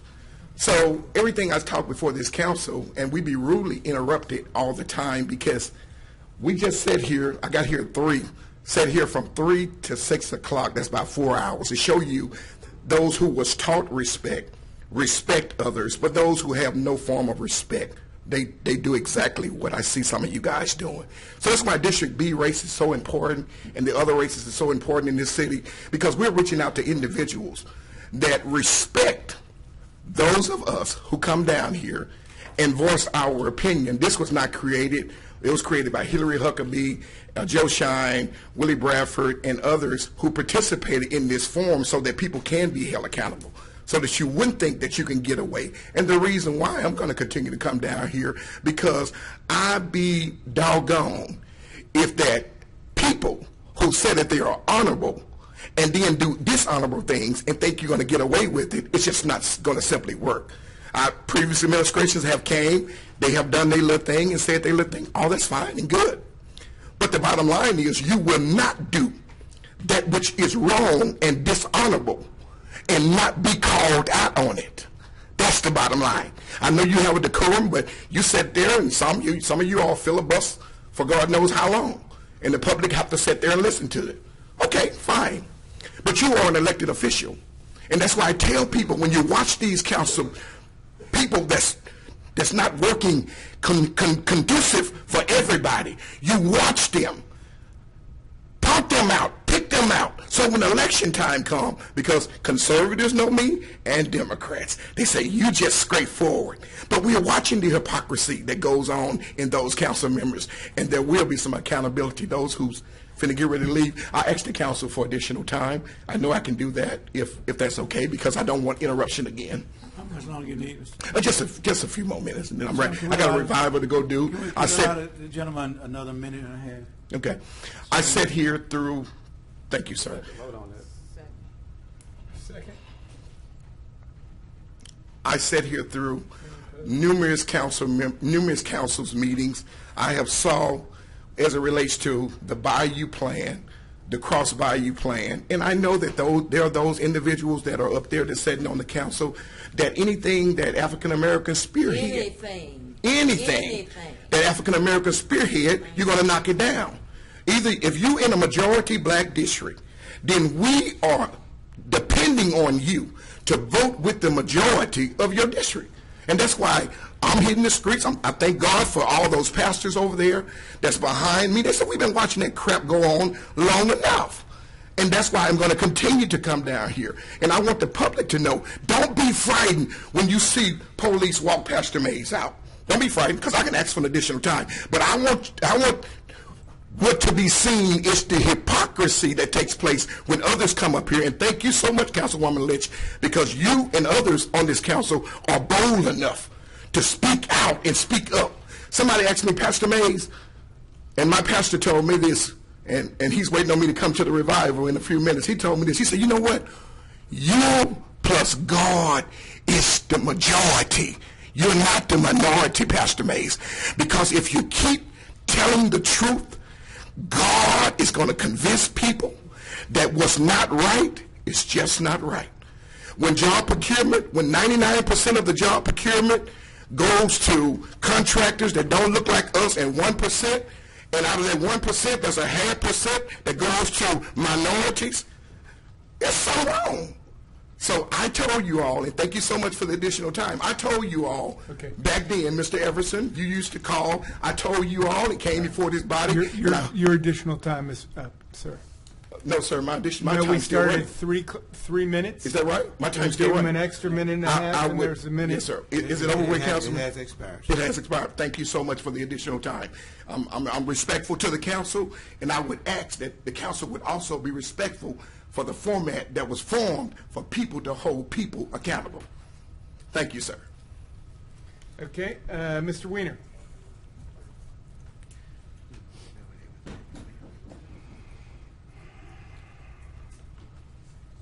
Thank you. I'm still Bill Weiner, number 2 Longleaf Lane, Shreveport, Louisiana. I'm here a lot.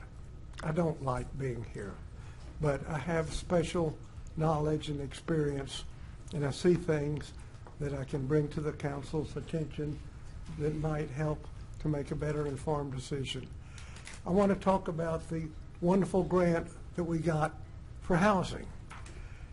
These big projects, they go through some kind of a process, and they come out awful.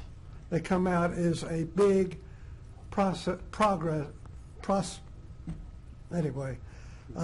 where people live. They have a stigma of living in the project. The solar orientation is correct. They turn into slums, but there's a better way, which is like to form a group of experienced people to do site plan, and rather than doing these massive projects by the housing authority, do smaller projects. They could be from a cul-de-sac with a bunch of houses around it, or it could be a block, but each project could go out for bid to an architect, or select an architect to work on that site, and then it go out to bid for smaller contracts, and they're built all over town, and it doesn't look like one massive urban development. That's one way to do it. Another way is if you have a block with 40 houses and divide it up, it's got normal streets, divide it up 1, 2, 3, 4, 5, up to 40, and you hire 8 contractors, and they put their hand into a box and pull out a number. They get lots 1, 5, 7, 23, 14. Those are their blocks or sites to build a house on. and they're going to build all their houses the same. But if you get them mixed up like that, they'll be different as you go down the street. It won't look like a project. It'll look more like individual homes. And the buildings can be different. You can have single family, you can have 2-bedroom, 3-bedroom, 4-bedroom, 1-story, 2-story. And if you look at the apartment complexes around town that are nice, they put the parking on the outside, have the buildings, and have amenities in the middle. You could put 20 row houses together, 10 on each side, and have a common laundry, gas grills, and the parking outside, and you build many neighborhoods. And that's the approach we need to take, because the path we're on in 2 generations, Shreveport will not exist, and we have a chance to turn it around.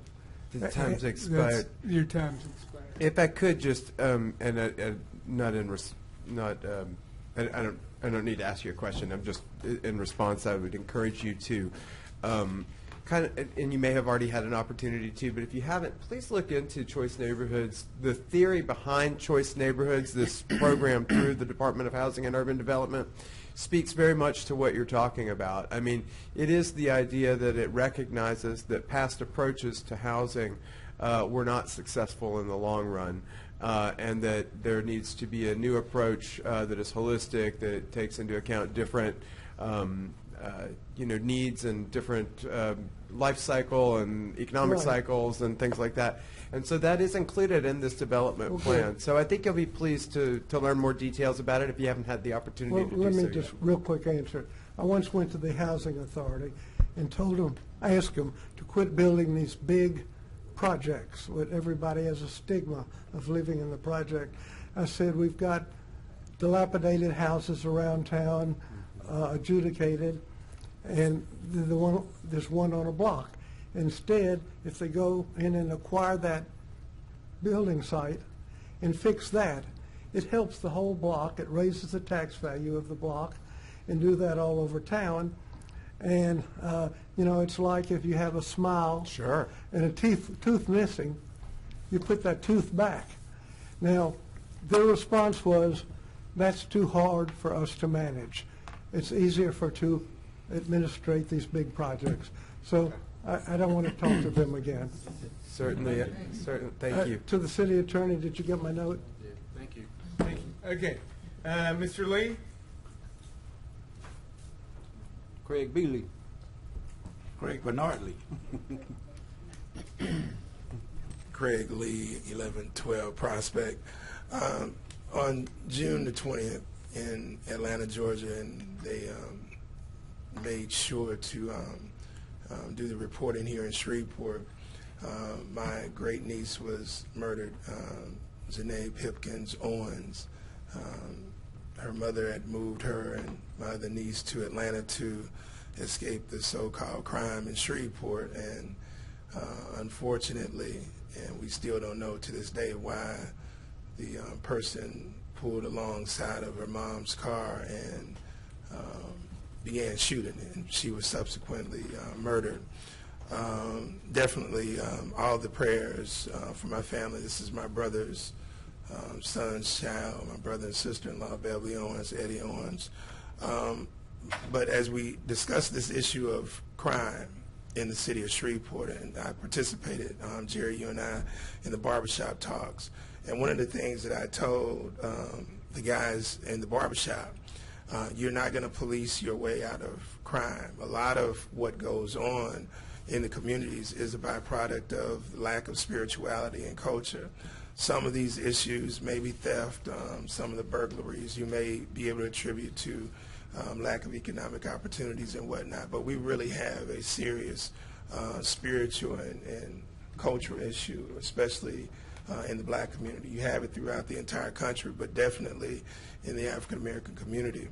And here you have a young female of 17 years old, entrepreneur, by the way. Her and her sister had started their own business and moves out to prosperous Atlanta. And this happened within a 5-week period of them being in the city. So a lot of times we give Shreveport a knock, and rightfully so in some of the corrupt areas that we're dealing with. But the challenge, as I'm telling people in the community, crime is not a problem. It is a symptom of a problem. And when you talk about problems, you can solve those. There's a formula to solving problems, but we put so much effort in the symptomatic ailments and not the actual problem, which is no empowerment and racism within this overall system. When you conquer those two things, empowerment and racism, then the symptomatic ailments will go away. But on behalf of my family, Eddie, Beverly, and my nephew, Jonathan, I want to thank you guys for your prayers, and definitely, hopefully this doesn't occur to another, child, especially here in Shreveport. Thanks. Thank you, Craig, and my condolences, man. I didn't know that was your niece. That was a horrible thing to happen. Mr. Chair, that's it. Mr. Chairman. Mr. Thompson? The rules of the City Council concerning appearances before the council say that any person desiring to address the council at a public hearing, administrative conference, or regular meeting so inform the chairman or the clerk of council in writing before the fixed time for the meeting. As you know, we have been accepting slips after the meeting starts, and that is not what the rules call for. There's been some concern and some statements that we should not accept them, and we're prepared to do that, but we didn't want to take it upon ourselves to do that unless there was a consensus of the council to do it. So I'm bringing this issue to you so that you can give us directions in that regard. You've given us directions, I understand that from the rules, but because it's not, has not been enforced, we didn't want to take it upon ourselves to just stop accepting, tell the citizen we can't accept it now unless that's what the council wants us to do. And that's at what time? You're saying it's before the meeting begins. Before the meeting actually starts is what you're saying, Yeah, right? and people can even email it to us if they're going to be late or whatever, and we would consider that as getting it in before. But, we have a lot of people who walk up afterwards or who want to comment on something that has been said before, right, or whatever. And, we have some council members who are concerned about that, and we just wanted to bring it to the attention of the council so that, again, we could be directed as to what's expected of us. But as stated, it is in custom, it was not customary, but the rule is it should be before the actual meeting starts. That's right? correct. Okay. Councilwoman Lynch?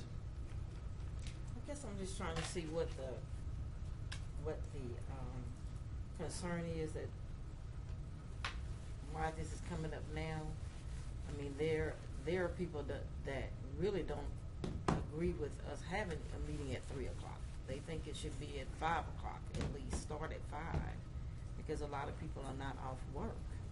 And, traffic can delay people. Sometimes there's not enough forms out there before the meeting. We're getting forms out there. I mean, there are a lot of things that could preclude a person from getting a form, email, whatever, to us before the meeting. So, I never have a problem with hearing from the public under whatever circumstances, because, it's just not often that people take the time to even come down here in the first place. And a lot of that is, like they said, is because of the time that the meeting is. So I just haven't seen where it's been an issue. And I know some people feel that some people feed off other people, and then they want to say something from something they hear. But sometimes, stuff that goes on up here, somebody may come on one thing and then discover once they get here on the agenda, it may be something else that interests them or maybe impact where they actually live or their employment or anything. And so why wouldn't we want them to have that opportunity until we adjourn, during the public comment section, to be able to speak? I'm just not for this you know, and I understand rules, and those can be changed, right? Correct. This particular one that you're talking about. But I don't see where it's been abused. I've seen, you know, some talk of late where people don't really agree with what folks have said once they come up there. But, you know, I just don't, you know, I mean, I've been threatened and all kind of stuff, you know, from folks coming up here. When? Well, you know, Barbara. Oh, yeah. But, for example, and so, you know, but I mean, after 14 years, I guess I've, you know, got a pretty strong, Thick skin. thick skin. Absolutely. You know, because I figure, if you can dish it out, you ought to be able to take it. And so, you know, if you can't take the heat, I almost said something. Get out the kitchen. And so I'm just for even expanding, if we can, more public comments. I'd probably be for more than for restricting. That's just my 2 cents about it. Councilman Bradford? I share some of the sentiments of the council lady, but I agree that we should be welcoming our citizens to come before this body to express their concerns. Now, I was going to make a comment at the end concerning the core, and that while we are public servants, and I think the rules of the council states that we do not have to accept the insults and abuse. We don't have to do that. We don't have to be called names.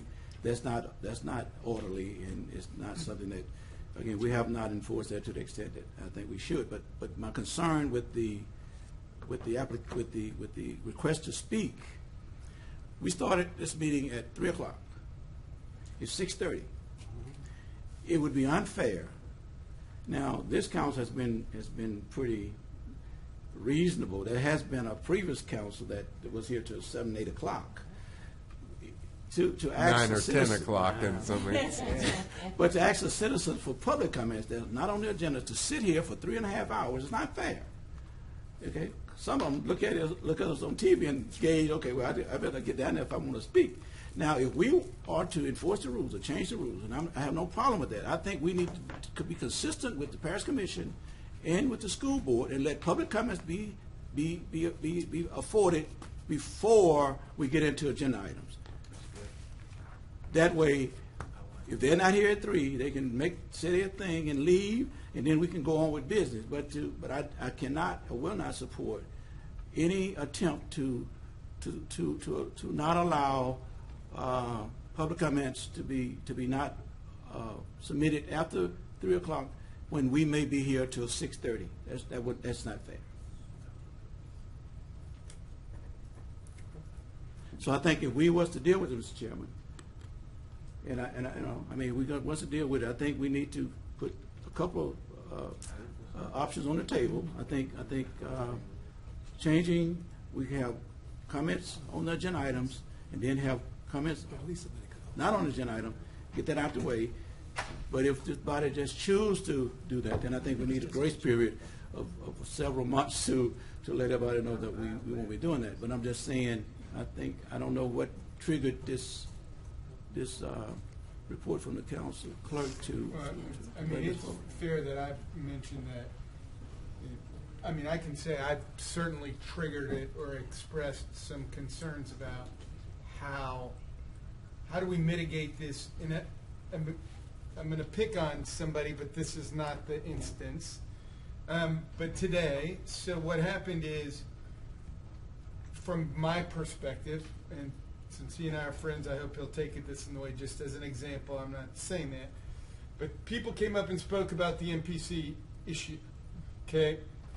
That prompted somebody else to come up and submit a public comment sort of responding to the previous comments. And I think it hasn't gotten totally out of hand, this council, But I can assure you that got out of hand the last council, and people would wait to see what people would say and then put in their comments relative to the comments that were said. And I don't believe public comments are to make public comments about other people's public comments. They should be about the public comments that they have for the body, which should not be dependent on what somebody has said before them. Now, that's a very high-level way of getting to this scenario. So this idea that, okay, so we're still here, so I can add a few more public comments, I worry how that goes. Now, I want to make also very clear that I asked him to kind of see what the rules said, and he offered those rules. I did not know that the rules currently sit that they're supposed to be in before 3. But if you're asking how we got here, I'm happy to say. And I appreciate that, and that explains a lot. And my response to that is that it's reasonable. You was calling comments on the agenda when the young lady from the Community Foundation said if my comments are not necessary, I would yield. Okay. If we was to say everybody would make comments, public comments, submit a request. If you choose not to use that time, then you have that option. You know what I'm saying? So that it won't trigger, my comments won't trigger, but if I feel like I need to say something, submit it, and then if they don't want to comment, then it doesn't happen. I agree that comments triggering another comment is not accurate at all. And one way that occurs to me would be that once you start that position of the agenda, i.e. public comments on agenda items, okay? You get to that item on the agenda, then you don't take any more public comments for the duration of public comments on the agenda. And then when you start public comments and non-agenda items, you cut that off from no more input. That's it. And that's, to me, sounds like the reasonable way to do this.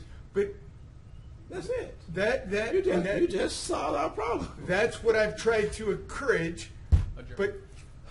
But yeah, I didn't want to use this as a forum to really discuss it formally. But that is what I'm proposing. But that's reasonable. I could support that. Okay. But we'll discuss it. Do you want us to put that in the form of an amendment? At the next meeting? No, it has to be voted on. I'm saying at the next meeting, we'll do it as a resolution that we would do it that way, right? To amend that rule? Yes. Just amend the rule. Let me say, because we got something else we got to deal with. Whatever changes we're making, I think we just need to make them all at the same time. I don't disagree with you, and I also agree with Willie's point that we need to give them some time ahead of time to set the stage. Yeah, like but January of 2019. 2019. We should be, but anyway, I'm up for anything. That's just my proposal. Well, I can appreciate and support such a measure, Mr. Councilman. Okay. And amend the rules to allow that to happen like that. Okay. All right. City Attorney Bradford. I'm in the proverbial position of the bull being out of the barn, though. Now that we're aware that the rule says the comment needs to be in before 3 o'clock, we can't just ignore it. So we're going to have to either amend that rule for the immediacy to allow the practice to mirror the rule, and it needs to be by a 2/3 vote. So that can be taken up at the next meeting, but I do think we need to take action on that issue. Now, if there are other issues that we're going to resolve with the rules, then that can come up separately. But as the rule reads, the public is supposed to technically have a comment. We could do it like that for the next 6 months and then change it afterwards. Yeah. Say again? Does practice and custom, I mean, because it's I think what he's saying is now that he officially knows that he should, we should do it a different way. But I mean, so the consensus at this point is that we will establish and amend the rule that once the public comment starts on agenda items, no other public comments could be accepted. When public comments start on non-agenda items at the end of the meeting, no other. Or if you want to, I mean, we can make some recommendations to the entire council. If you want to move the time back and say that comments need to be in before 5 o'clock, I mean, you can do. There are amendments that we can make to accommodate that, to accommodate what has traditionally been the practice. But now that we know that the rule is they're supposed to be in by 3 o'clock, we need to do something, is all I'm saying. But I'm saying that legislation would have to have specific. We can amend the legislation once it's offered, right? Sure, yes. Yeah. It will be just like any other motion, only it's, the one caveat is that this one will require a 2/3 vote by Section 11, General Provisions, 11.1 amendments to the rules. These rules may be amended, altered, supplemented, or repealed in whole or in part only by 2/3 vote of the council, taken at a regular meeting or at a special call meeting pursuant to legal notice. So that would be 5 votes, no matter what. Yeah, but what you're saying, I want to be clear now, what you're saying is that if we choose to maintain the current format, then the chair would have to enforce the rule. Which is that they would have to have their comments request in before 3 3 o'clock. Yeah, Correct. I'm saying, so that's where we are. Right. I don't have a problem with that, so we'll do that. We can enforce it up until then, no problem. So I would sponsor legislation if you need a sponsor to say the latter the first that we will not accept public comments for those on agenda items after the comments have started. On the non-agenda items, no comments were submitted after those comments have started. No. And then we can adjust, then we can play with that. You understand? Do you want us to draft? We'll draft. Yeah, I'm saying, yeah. No, I'm just suggesting what I want to sponsor. Sure. Okay. We'll speak with you after. I just wanted to bring that issue up. Okay, we're good. We have to put something outside and let people know. But other than that, if there's nothing else,